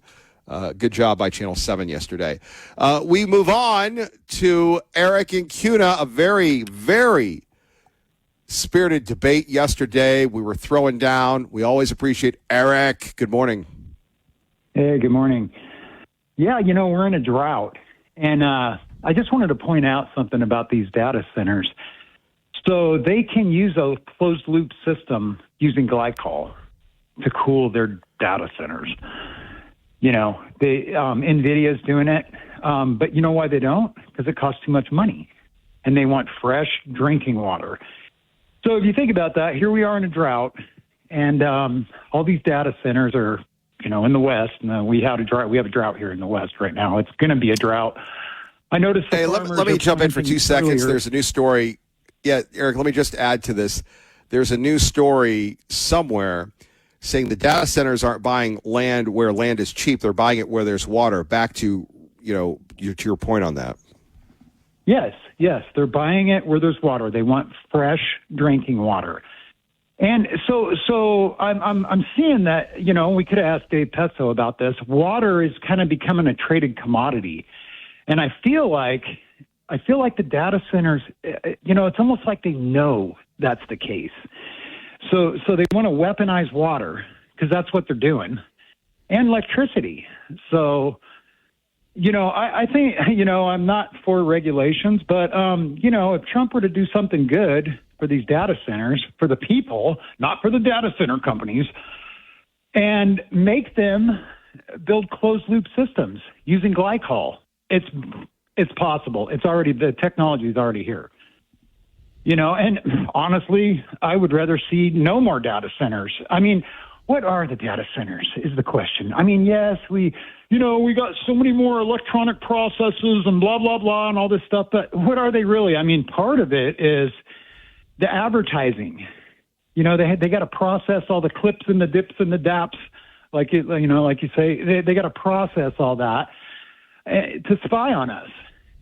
So I don't trust the data centers. I feel like they're moving in. They need to gobble up all of our water. We need water for farming. We need water to take a shower. We need water. Water is life. And are these data centers really more important than farming?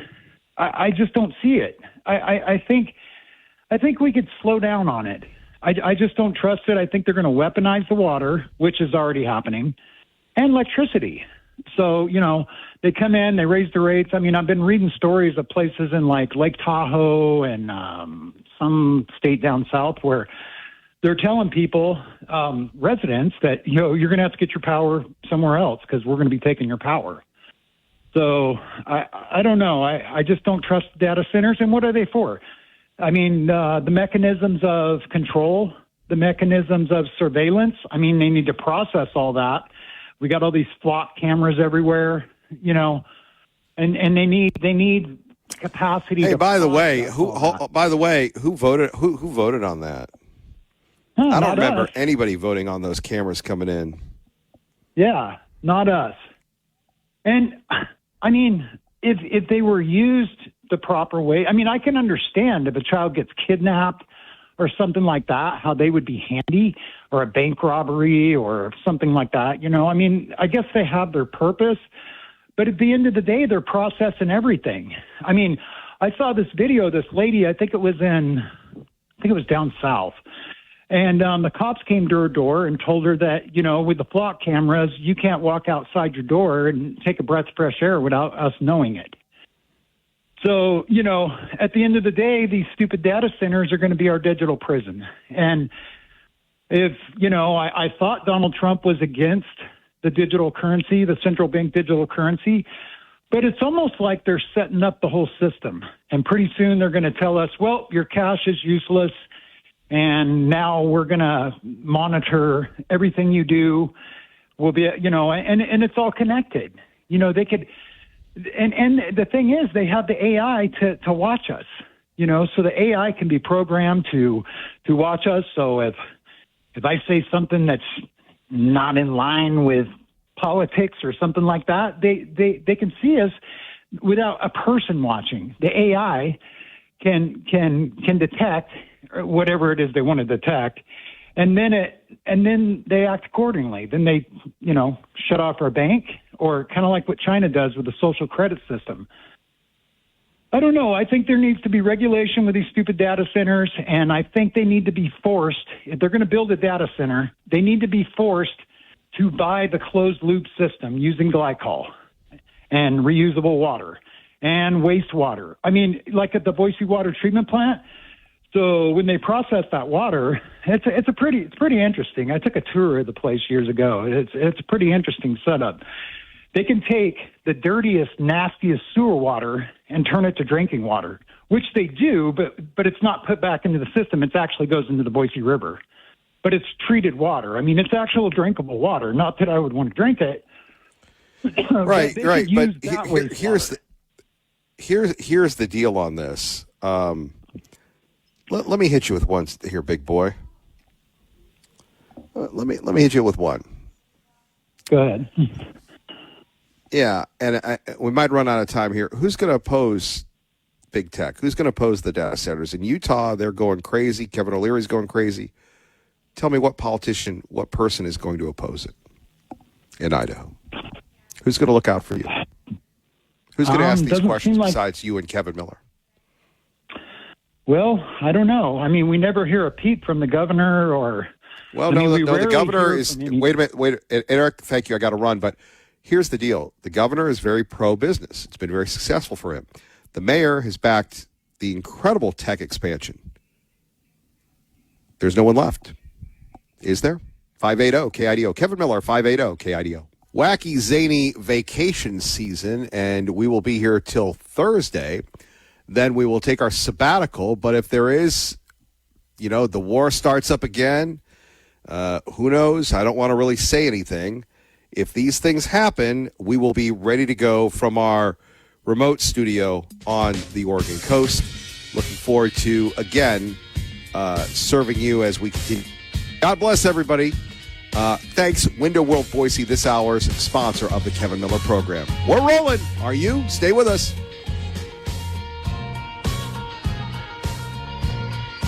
They do that intro. Lars, good morning. Hey, how are you doing, buddy? I hope you had a wonderful Independence Day weekend. Well, it was like Beirut in '83 here. We have fireworks that are illegal to fire, and yet everybody just blows them the heck up anyway.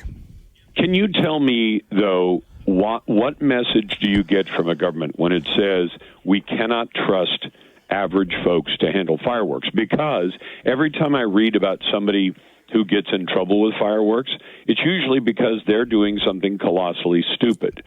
And you say, and so the government's assumption is because there are some stupid people, and I would call them stupid people, even the ones who don't have all their fingers anymore, because almost every case, the reason they're missing fingers or an eyeball or have some other terrible result is because they were doing something completely stupid. Now, the problem is, Kevin, how much do you put off limits from from citizens because it's potentially dangerous. I've got a tractor that's, for our little farm that we're working on. It's not a big tractor, but it's potentially dangerous. It has a PTO on the back. Believe me, those things are dangerous if you do stupid stuff. So in a country that's the land of the free and the home of the brave, is the message really, but the government does not trust citizens? I don't like a situation where the government doesn't trust citizens. Let me push back on you on that one. Okay. Let me push back on that one. Okay. Okay. So, no, I love this. So Utah has banned fireworks because they're in a drought. We're in a drought. We have several fires going on. Right after the unauthorized illegal use of aerial fireworks. And we have all these fires. And my final point is, look, if you want to let people shoot it off, get rid of the law. I don't understand the ridiculous, irresponsible double standard because you have to sign an affidavit to use them and saying you're not going to use them.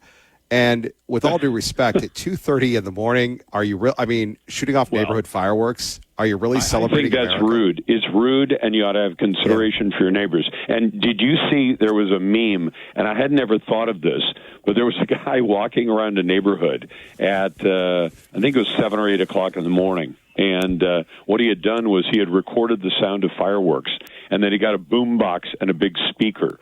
And he was walking around his neighborhood. I think he was using a bullhorn to broadcast, to throw out there the sound of fireworks, but not at 2 in the morning, but at a different time of the day, just to say, hey, folks, this is what I was listening to at 2 a.m. Please don't do it. And I agree with you. Kevin, we had some fireworks because in Washington State you can still buy fireworks that are fun.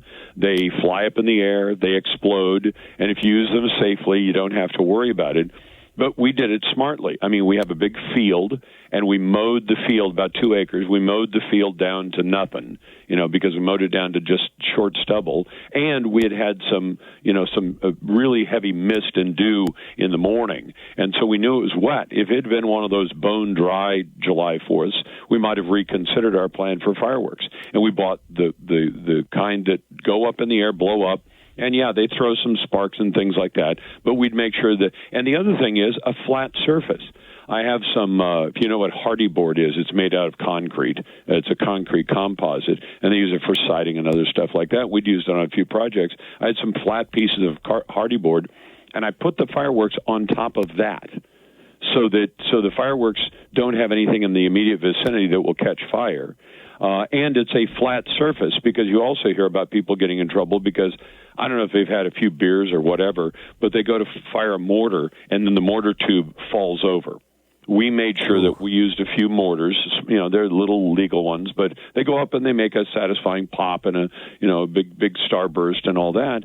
But you make sure that mortar tube doesn't fall over. Now, most people are capable. If you said that tube cannot fall over, I got a roll of duct tape. Or I got a couple of concrete blocks or a couple of bricks, and I can make sure that mortar tube will not fall over, and then it goes where it's supposed to go. And I don't know what to say, Kevin, because I've got all kinds of. I've got chainsaws, I've got string trimmers, I've got pole saws. We got the tractor. We got all kinds of stuff that you can hurt yourself with badly if you're stupid. Should we put people off limits from all the things that they could stupidly hurt themselves with? Well, to be continued on that one. Well, I mean, look, I carry a pocket knife every day. I have since I was a kid, and I use it almost every single day. In fact, I abuse it. It usually needs to be sharpened all the time because I use it for things like cutting box tape and, or there's something that's stuck in a piece of wood, and I worry it out with the knife point. It's, I really use my knives and sometimes abuse them. But can I cut myself? I have on occasion, not very often, but are you never supposed to cut toward yourself? That's true. Then try and do a project where you never have to use a tool and cut toward yourself. Well, but okay, I'm not going to get the last word ever with our great friend Lars Larson today for and everywhere at 580 KIDO. I love Lars. So, tell that to the people that, and we've had the Boise foothills burning before. They're burning now. just irresponsible people. I just say get rid of the law. Let's just surrender it and say, because obviously the fireworks people have a really good lobbyist, because nobody follows the law. That law enforcement goes, was it Ada County? It was over like 1,300 incidents. But Kevin, is that the lobbyist? It has to be a lobbyist. People saying, I don't care what the rules are, I'm not going to follow them. Well, it has to be a lobbyist because the law should be overturned. I mean, it's just kind of crazy. And anyway, hold on. This is why, again, we should have an evening with Lars, and we do every day beginning at 4 right here. But now I'm like, so Lars, let's go to some of the big stories. Obviously, the entire nation, perhaps the entire world, looking at what's going on in Utah with the trial of Charlie Kirk's accused killer. A lot of talent there, a lot of speculation. Charlie Kirk was such an inspirational figure to so many. Your thoughts as this case legitimately now begins to roll? I hope that they convict the guy, and I hope they throw him in prison for the rest of his natural life. I mean, that's the best you can hope for, right? Yeah. And again, Lars, this is a compliment. You have so much experience. You take your responsibility as a broadcaster, as a journalist, very seriously. I always like it when you talk about the old days of being on TV. And there's a code of ethics, morality. And then we have online people that come up with all these conspiracy theories, and people believe them. I'm not attacking the people that believe them, but again, what happened here, what happened there. Can you expand on that, about how on the online world, and we saw this with the Idaho case, the tragic murder of those 4 children, where people would speculate just to get the clicks on TikTok or what have you? Well, think about it this way, Kevin. When you have conspiracy theories, they're only conspiracy theories until you find the proof. And I know people are going to say, well, that means you believe all of them. No, I'm skeptical of all of them. But remember when 6 years ago, a lot of us said logically COVID came from a Chinese lab that was funded by the American government. And you say, well, that's a conspiracy theory. Well, guess what, Kevin? It's now an established fact. I mean, it's clear, as close as we can get to a fact when it involves something that happens in a Chinese communist country that is not open to us and where we can't do a real investigation, where the Chi-Coms are never going to tell you the truth. So that was a conspiracy theory. There are a lot of things that started as conspiracy theories, and I'm glad that people are able to, go out and propose, hey, maybe it happened for this reason. And you get people saying, oh, you're completely crazy. It couldn't have been that. And then you find out later it was exactly that caused whatever it was. So I'm glad to let people do that. I encourage people to be very skeptical of what they read on the air. In fact, the other day, last week before Independence Day, a guy called the show. And he said such and such was true, and I can't even remember what it was. But I went, no, I don't think that is. He goes, I said, where'd you get that? He goes, well, and I said, you got it off the internet, didn't you? And he goes, well, yeah. I said, don't believe everything you see on the internet. And usually, if you find it on the internet, it may be, like the Chinese Communist lab theory, something that we will find out later was true. But be skeptical of it and use the internet to go out and check and see if it's true. I mean, I will, when we were talking about laws a moment ago, I will have people say, well, such and such is legal. And I'll get curious, and maybe when they're not watching, I'll look, and maybe it's legal and maybe it's not. I find out all kinds of things where when you actually look up the law, you say, no, people have a lot of conventional wisdom. This is legal. And you go, is it? Have you ever checked? Well, how would I do that? Same way you got the conspiracy theory to begin with on the internet, because you can look things up, or you can make a phone call and ask people, ask the people involved, and maybe they're telling the truth and maybe they're not. But the bottom line is you can check it.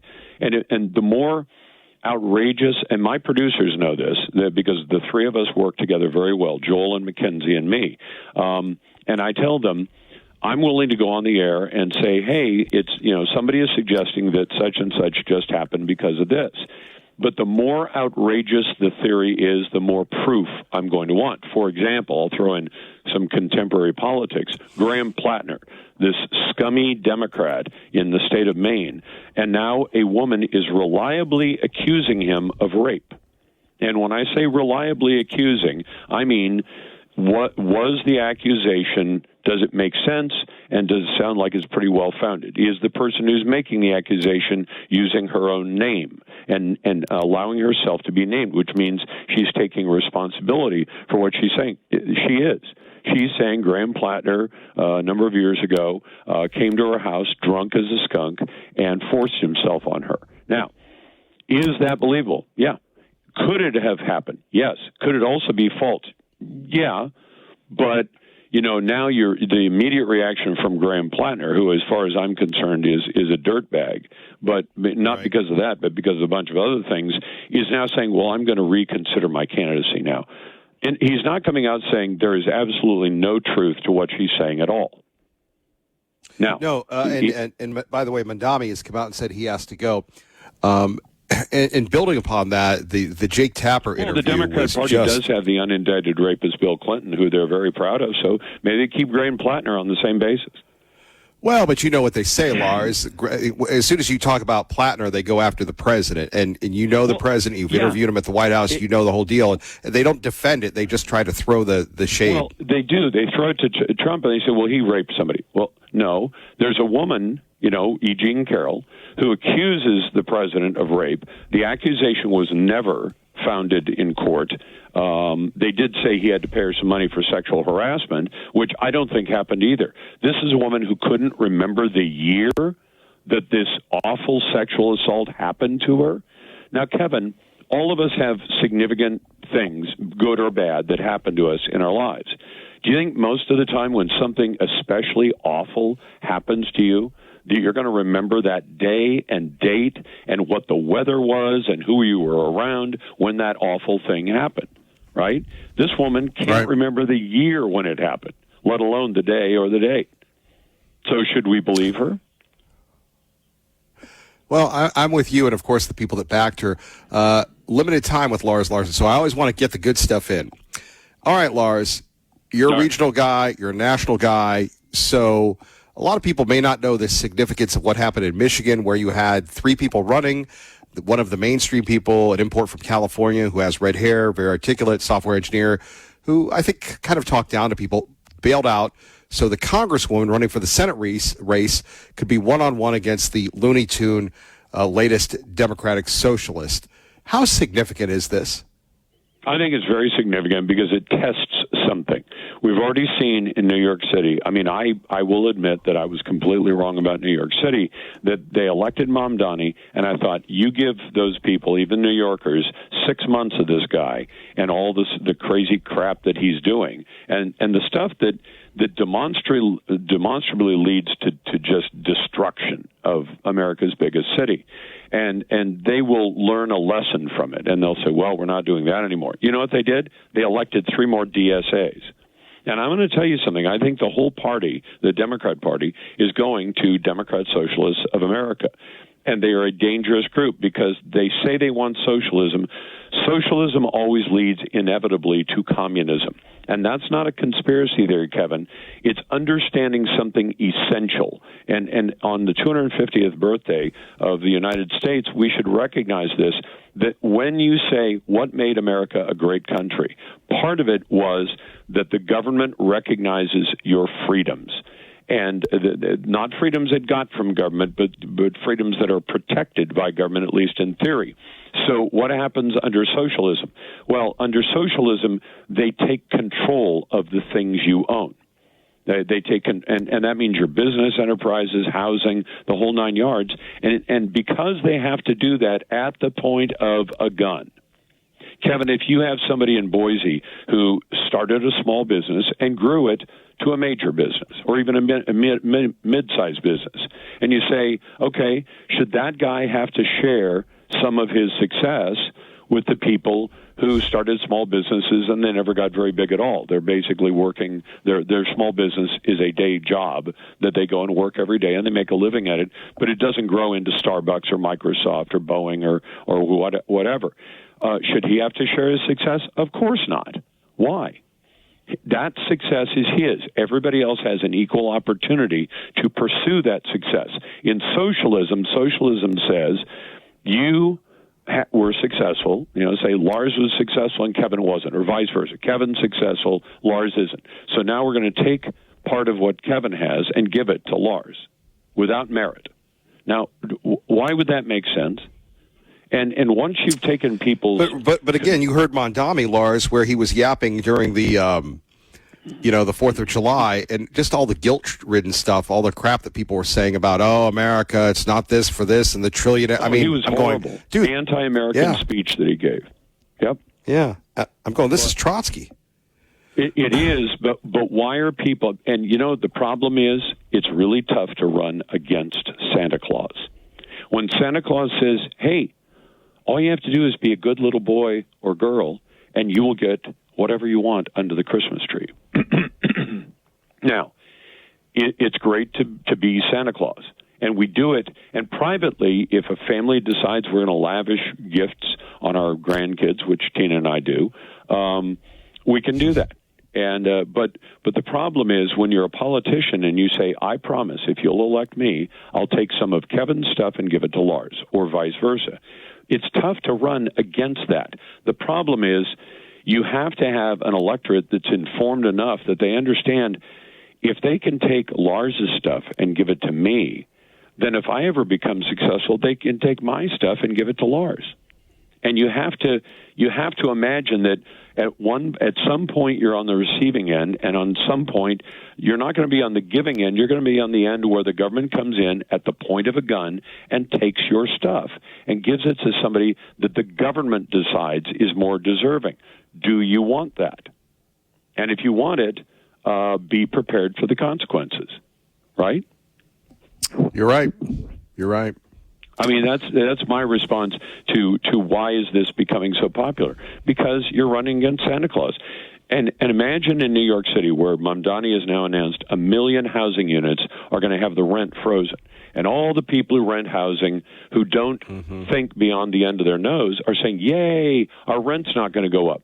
Have they done the math that if your rent doesn't go up but the expenses of the landlord does, and they do, the expenses of landlords are property taxes, utilities, all these other expenses, then when you tell the landlord you can't even recover the money you're spending to maintain the housing, you know what they're going to do? Not maintain the housing. And when that happens, I think this is a plan where New York City plans to take away the private property of landlords. And I know there are people who hate their landlord. I don't hate, when I had a rented house or a rented apartment, I didn't hate my landlord. I understood it was an equation. I pay him rent every month. He provides a safe, place for me to live, and he repairs the things that need to be repaired. But if you said, well, I'd like him not to be able to charge the actual cost of maintaining the house I live in, then your house isn't going to be maintained. And if you think the government is better, can you imagine if you've ever had to deal with a government bureaucracy, whether it's DMV or the people who hand out building permits, can you imagine having the government as your landlord? And if you need a picture of that, are there public housing developments in Boise? Yes. Are they garden spots that everybody drives by and says, wow, I'd like to live there someday? Anybody do that in Boise? Probably not. No, I would think so. And then you end up with people who live in those places, and then you have the government saying, and you can't kick them out. So the drug dealer who's dealing drugs, or the obnoxious neighbor you have who really ought to be kicked out, landlords, at least in places like Portland, Seattle, Oregon, Washington, are having their right to kick obnoxious tenants out. Do you realize if you had... If you say the ratio of obnoxious tenants to reasonable people is probably at least 9 to 1. It may even be 99 to 1. So you have 100 people in an apartment complex or 100 families, and one of them is just thoroughly obnoxious. Parks his car in your parking space, fills the garbage dumpster, leaves the music on until 4 o'clock in the morning, fires off fireworks and sets the place on fire. And you say, why don't you kick that person out? And they say, because the government forbade the landlord to kick the person out. You say, well, hold on.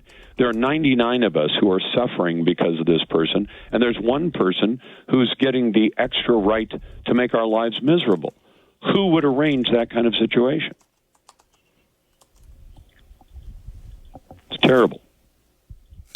Lars Larson, anything else you'd like to share today? Preview of today at 4? I know you're always working. But I've got a whole show to do that. My man, we're trying to get a free sample, but we always appreciate you, Lars. Thank you so much. All right. Take care, Kevin. Bye-bye. Our great friend Lars Larson. Can't wait to catch him today at 4. Kevin Miller, 580 KIDO. KIDO Talk Radio. This is a compliment, like a libertarian bent saying, look, the government can't tell you what to do.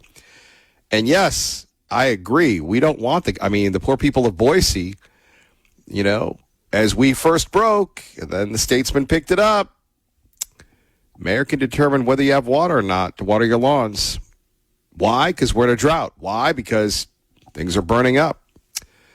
Again, I know a lot of people will, have a problem with this song, but anytime I think of burning, I think of that Blue Oyster Cult song, probably older than most of you, Burn Out the Day, Burn Out the Night, one of the first few videos on MTV. It was a very poorly produced video, but at the time it was, I guess, worldwide, world class. Burn out the day, burn out the night. Not going to put up a fight. Anyway, I think of that with the doobie, smoking the doobs, which I've never done, and the whole thing with the fires and how we can avoid them.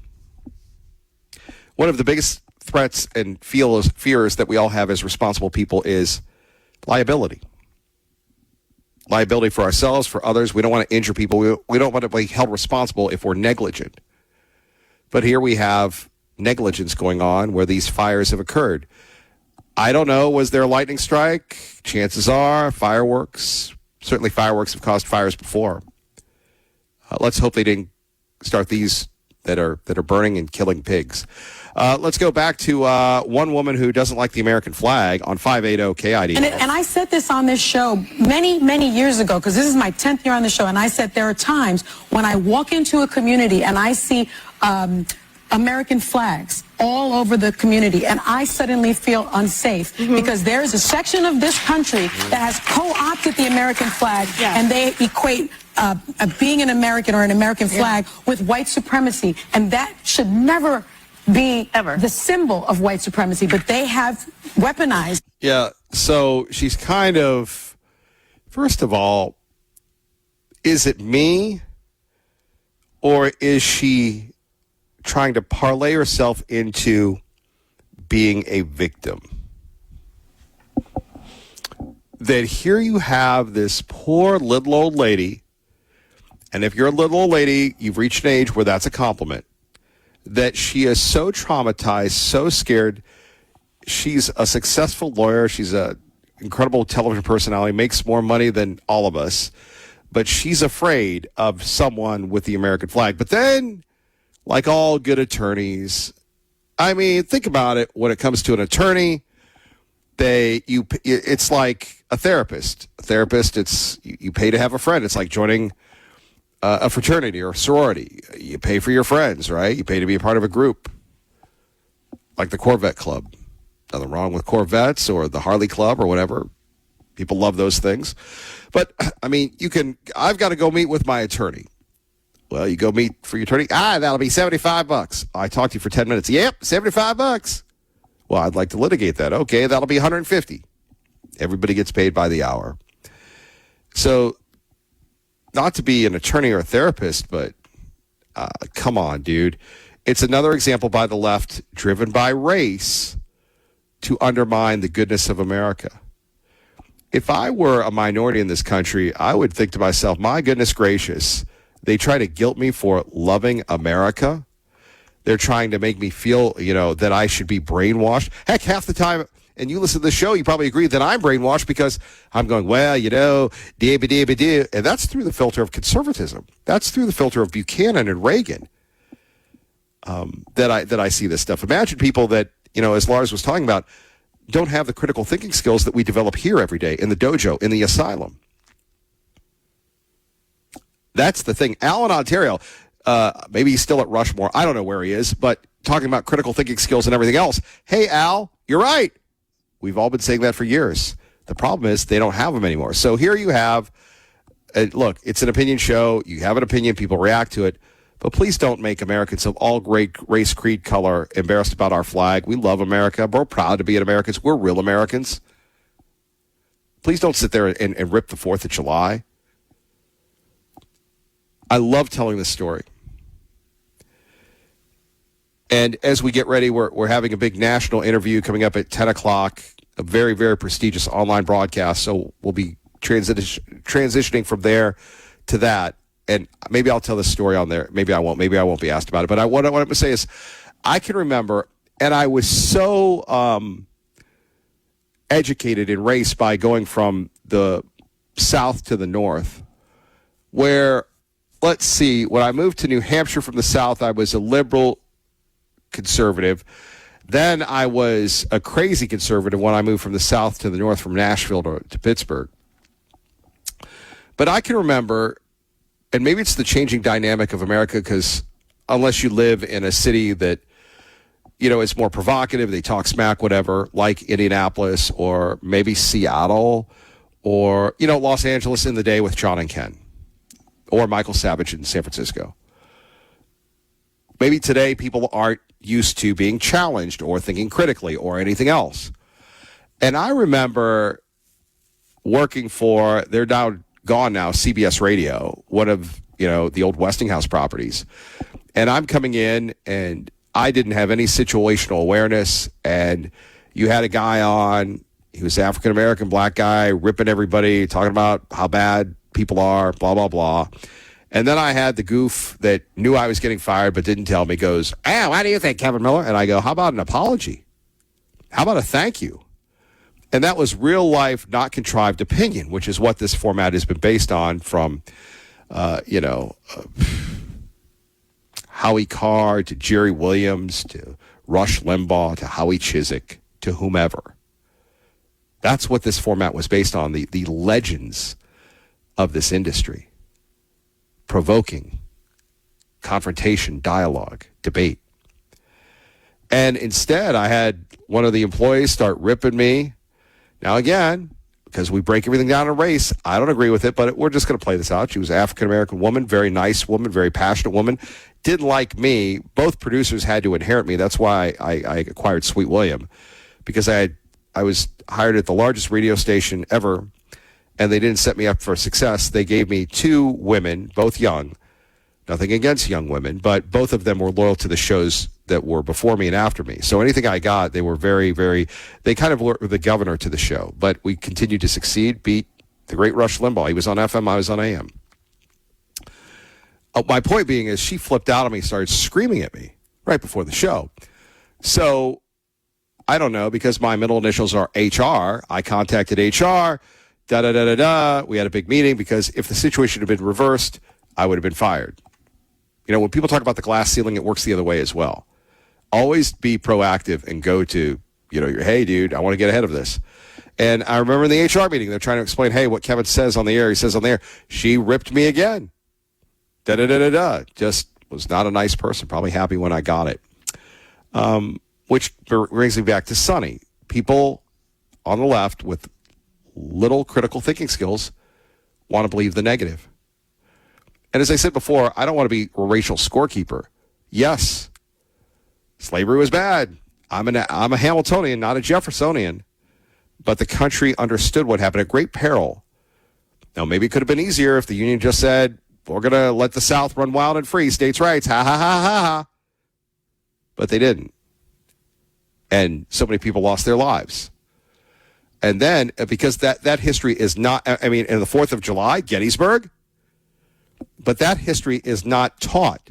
That's part of what the president talks about as well. That history is not taught as well. It's taught that bad, American flag is bad. Are you bleeping kidding me? To rip the American flag, to say that the July 4th is should be racially exclusive? Are you bleeping nuts? I mean, if I were Mr. Bongino, I'd be swearing like a sailor like he does. This is what's at stake. And for this New York elitist, with all due respect, because in Idaho we're taught to respect people that we disagree with, give me a break, lady. Supremacy, and that should never be. You know, we'll just let that go. And people rip the state of Idaho that have never been here. You know, we live in a great, beautiful state. Come on. Let's talk about the real history. Let's talk about our great legacy that we honor and respect every day. You're listening to Kevin Milelr on your home for Fox News. By the way, thank you to Window World Boise, windowworldboise.com for sponsoring this portion of the program. Great people right on Chinnen, locally owned and operated, veteran owned and operated. It's window time. We're saving money on our energy bills, on our utility bills, because we have new windows. And like a lot of people, I don't like change, but the Window World people came in. My man, Yo, he actually stood on the windows. That's what makes Window World so famous. But even more famous is, and I know you're going to go, well, Kevin Milelr, what about the windows? Dude, when you start talking about windows, I had a buddy of mine go, hey, I went out and met with a blah, blah, blah. And I go, yeah? Did they say it'll be 80 grand for your windows? Yeah! I go, yeah. The windows are all the same, in my opinion. But you're not going to get upsold or downsold. Here's what they cost. Here's what we can do for you. Here's our guarantee. Our friends at windowworldboise.com, really, really thank them for supporting this program, supporting our ability to speak to you. Fox News next, 580 KIDO. Here till Thursday. We'll be here Thursday morning. Then we will be off repenting in sabbatical, working to improve the program. The Old Man and the Sea, the Solitude. Haven't been to Bend, so going to Bend and looking forward to that, and looking forward to coming back and making this show better, because it is a privilege to be with you each and every day. By the way, it ain't looking good for Plattner when Old Mondami, I think we should have a character on this program, Old Mondami, Kami Mondami. By the way, again, if you'd like to sound off on the American flag, 580-5436, 580-KIDO. Here's Mondami. It's time for Plattner. What's he saying about Plattner? Has he lost Mondami? If you lose Mondami, it ain't looking good. Hi, Mayor. Hey, how's it going, Sally? Good. How are you? Hi, Sally. To ask, given that you have a sort of ascendant role in the Democratic Party, could you talk about the Maine Senate race? Do you think that Graham Plattner should drop out of the race? And do you have any intention of endorsing any candidates in competitive races outside of New York, El Said, or anyone else? No, I believe that it's time for him to drop out of the race. And when it comes to my own endorsements, I've made 8 endorsements at the state and federal level. They've all been right here in New York City. I'm incredibly excited at the fact that they won their races, and that's where my focus is for now.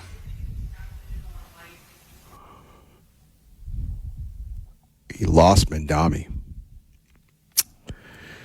You got to go, Platty boy. To Ron Grant, who joins us now at 580-KIDO. Paid for by Ron Grant, your safer money specialist. There he is. He's back. Here I am. Guess who's back? Back again. Ron Grant. Yes, he's our friend. Thank you, buddy. I appreciate that. How you doing? Well, we appreciate you, Ron, because you're going to tell us how to grow a money tree, or are you? A money tree. I'm not going to tell you how to do a money tree. If I did, I'd put one in my own yard. But I'm going to tell you how to keep your money 100% safe out of the Wall Street casino, the risk and the fees that you're paying now to 401k companies, the financial planners, the stockbrokers. And you know what? The bottom line is my clients and I sleep at night, Kevin, knowing that we can't lose our principal and we can't lose any gains. But most importantly, we have a lifetime income that we can't outlive. And if you're married, when you pass away, your spouse gets that lifetime income for the rest of their life. And that's important. Income is important, Kevin. Just a pile of money is not a retirement plan. And we turn that pile of money into a program for you that provides an income that you can go to your mailbox every morning. Well, every month anyway, or every year, however you want to take it. Yeah, I'd like to have it every morning. Boy, wouldn't that be great? Yes. Like that. Well, that's what. Oh, you left me there. You go every morning, every day. Well, Ron. Okay, so again, we've got a lot of people worried about recessions, depressions. Can you protect them, and how can people get a hold of you, Ron? And are you going to be pushy, Ron? I know that's three questions. Education, Ron. That's what we're doing. The Babe Ruth had an annuity in the Depression, and yes, they are depression-proof. I own them. My clients own them. So I have a great educational website that they can go on 24/7, articles to read, videos to take a look at. You can even email me from the site, safermoneyspecialist.com. But, let's have a phone conversation right here in the Treasure Valley about how you can have a guaranteed income that you and your family can outlive. How about zero stock market risk? but how more importantly, Kevin, a legacy protection for you and your family. That's your dignity money. So give me a call, 208-660-1372, and let me help you keep your money 100% safe. Ron Grant, Yes, thank sir. you very much. Thank you, buddy. Have a wonderful rest of the day, would you? Paid for by Yes, sir. Ron You Grant, too. your safer money specialist. A couple of breaking news updates. The fire department of New York has evacuated a building in Manhattan. We don't know why. The trial of the accused killer, the accused assassin of Charlie Kirk is going on now. The eyes of the world are on America and are on Utah. Currently, an agent testifying about the surveillance video of Robinson ahead of the Kirk shooting. And will this trial, because of the decision of the judge, garner enough attention to really make a difference? Like I said yesterday, we're very spirited with pro-life. We're very spirited with Eric. A lot of conspiracy theories. But as I sit here watching the Fox News channel, being 580 KIDO Fox News, I'm sitting here, it's like, have you ever seen, what was it, Flight 93, that movie, where you're hoping that there's a different ending to Flight 93, but there isn't? And the video here with a guy dressed in black on the campus with apparently his rifle, and Erica Kirk there, Donald Trump Jr. there. He pulls in. And then, on the other hand, you have the innocence and the courage of Mr. Kirk. It's funny. Somebody said to me the other day, somebody actually on X, and they gave me the X, and they said, XXXU, Kevin Milelr. And I go, oh, okay. So I want to share with you this comment. By the way, it's at Kevin Milelr Show, which is a very dynamic and exciting thing. Let's see. We'll give them a plug. Constitutional American. Kevin Milelr on Charlie Kirk's assassination. It was a message to all of us that when we push back, you get taken out. Did the message work? Did you dilute the passion to push back? I would think that, and I was talking to a local gentleman the other day, you have to be very careful. I recommend watching the movie To Kill the Messenger. And that is the story of Gary Webb from the San Jose Mercury News. So it's a very short movie. Jerry Remmer's in it. Short movie.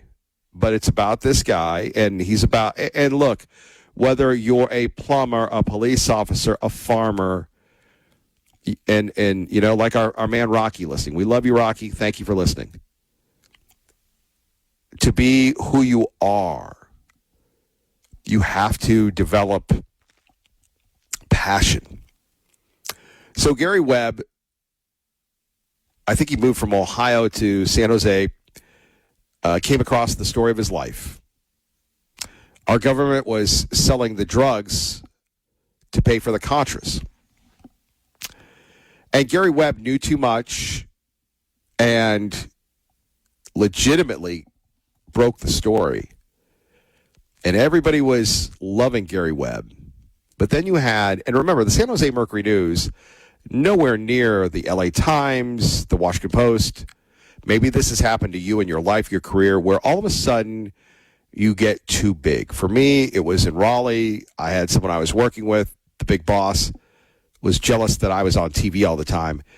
He drove, I can't remember what it was, one of those Audis or BMWs, and I drove a 95 Mustang, which was like 15 years old at the time. But it's weird how human psychology works. So the people at the Post and the LA Times colluded with the government to take out Gary Webb, and they destroyed him. They destroyed his life. They destroyed his family. As I said before, he died of suicide by shooting himself twice in the head. I know Brian and I have debated that, but in a lonely apartment building where he decided to continue on with the story because that's all that mattered to him. So back to Constitutional American, I would say that in the past I've done that. It's cost me my career. It's cost me homes, families, everything. And my point being is you have to be safe. You have to keep things in perspective, even here in Idaho. And one time I was, the flamethrower this, the flamethrower that, but there are limits. Look at Tucker Carlson. And I said this. I said, once the New York Times did that, what was it, 5-article hit piece on him, he was getting too close, too dangerous, and too powerful, and Tucker had to go. There are guardrails. Maybe not on the road to McCall, maybe not on your way to Bogus Basin, but there are parameters that people will allow you to work with it. If you go too far, they're going to get you, as is in the case of Tucker Carlson and others. Sometimes they really get you, as in the case of Gary Webb. And you have to be cognizant of that, because let's say somebody breaks a big story of this, this, and this, but if there's no follow-up, there's no this, you're out there blanking on a rope, and it ain't looking good for you. So again, that's at Kevin Milelr Show on X. So I very rarely get the questions. However, I love to answer those things. So yes, especially on the right, yeah. We're talking about Charlie Kirk, who did nothing wrong. I posted something, and some guy with like 10 Facebook people started ripping me and say, I hope I die. Let me just say this. There have been people that have been conservatives in this state. Some of them that we've had on the program. And I always like them to get them to not kiss and tell, but to tell about all the threats that go on that they have to deal with all the time for free speech. Now, the left will cry and sing the blues and talk about how horrible the American flag is, or we could have the Boise mayor accuse people of being Nazis when they're not, or the police department of being Nazis, of being racist when they're not. Let me rephrase that. When she accused the police department of being racist, if you're racist, get out. And then we had the big, the $600,000-700,000 boondoggle that really nobody was outraged about, where she just spent a bunch of money on a big money Washington attorney.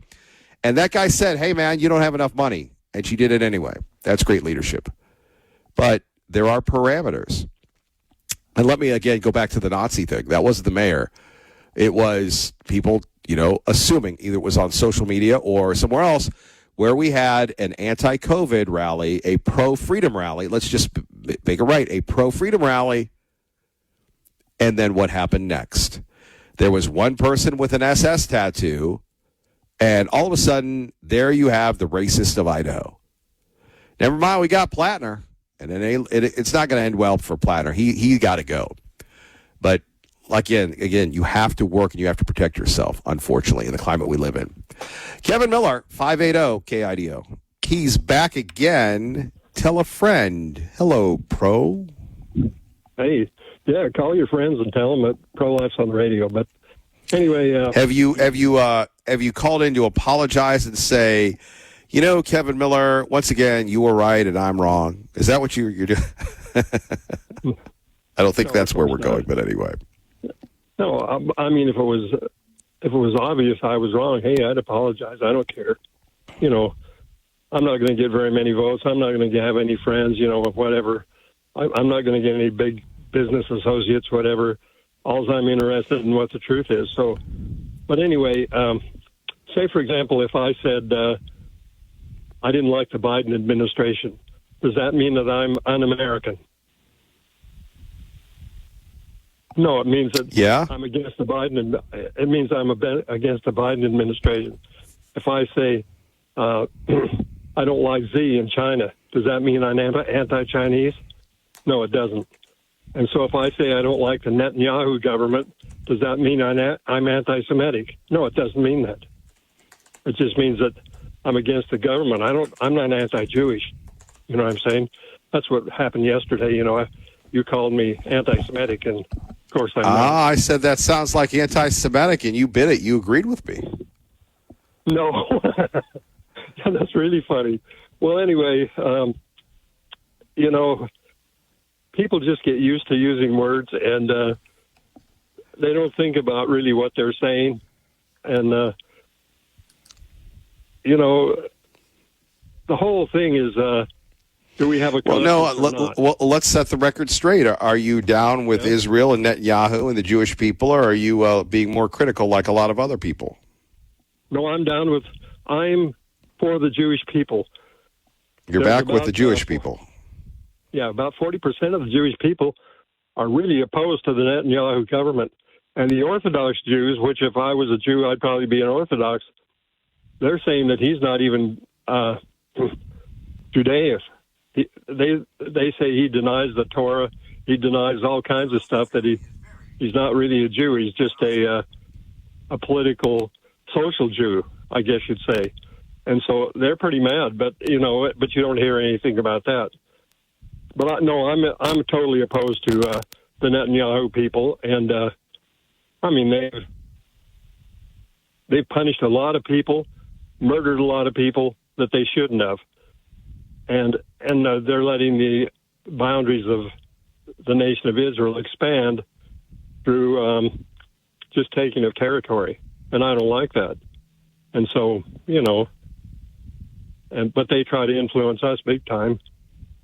They give Trump a lot of money, and they gave Charlie Kirk a lot of money until Charlie Kirk says, "I'm not taking any more." Well, that's you and Candace Owens. Well, she's got the emails to prove it. So anyway. Well, does she? When's she coming to Utah? When's Candace Owens coming to Utah? When's she coming to Idaho? She's been to Idaho a few times. Well, she's pregnant, and she's got 4 little kids. I think they're about under 6, and then she's pregnant again. She's a real Catholic woman, doing the right thing. We need a lot of them. Yeah, and but apparently you don't like Ben Shapiro anymore either.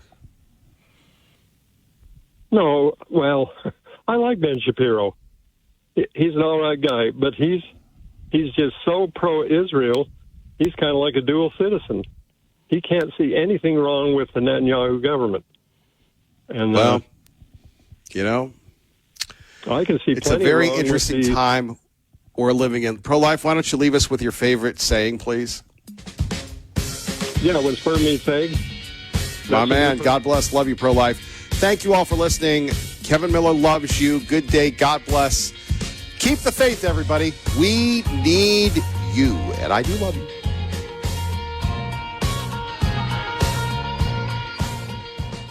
Picture this. The power goes out, your phone's at 50%, and suddenly your home is cold, dark, and you can't cook a thing. Oh, and it's the middle of winter. It's freezing. Cold air creeping in, and you, wrapped in blankets, hoping the heat kicks back on. Well, not anymore.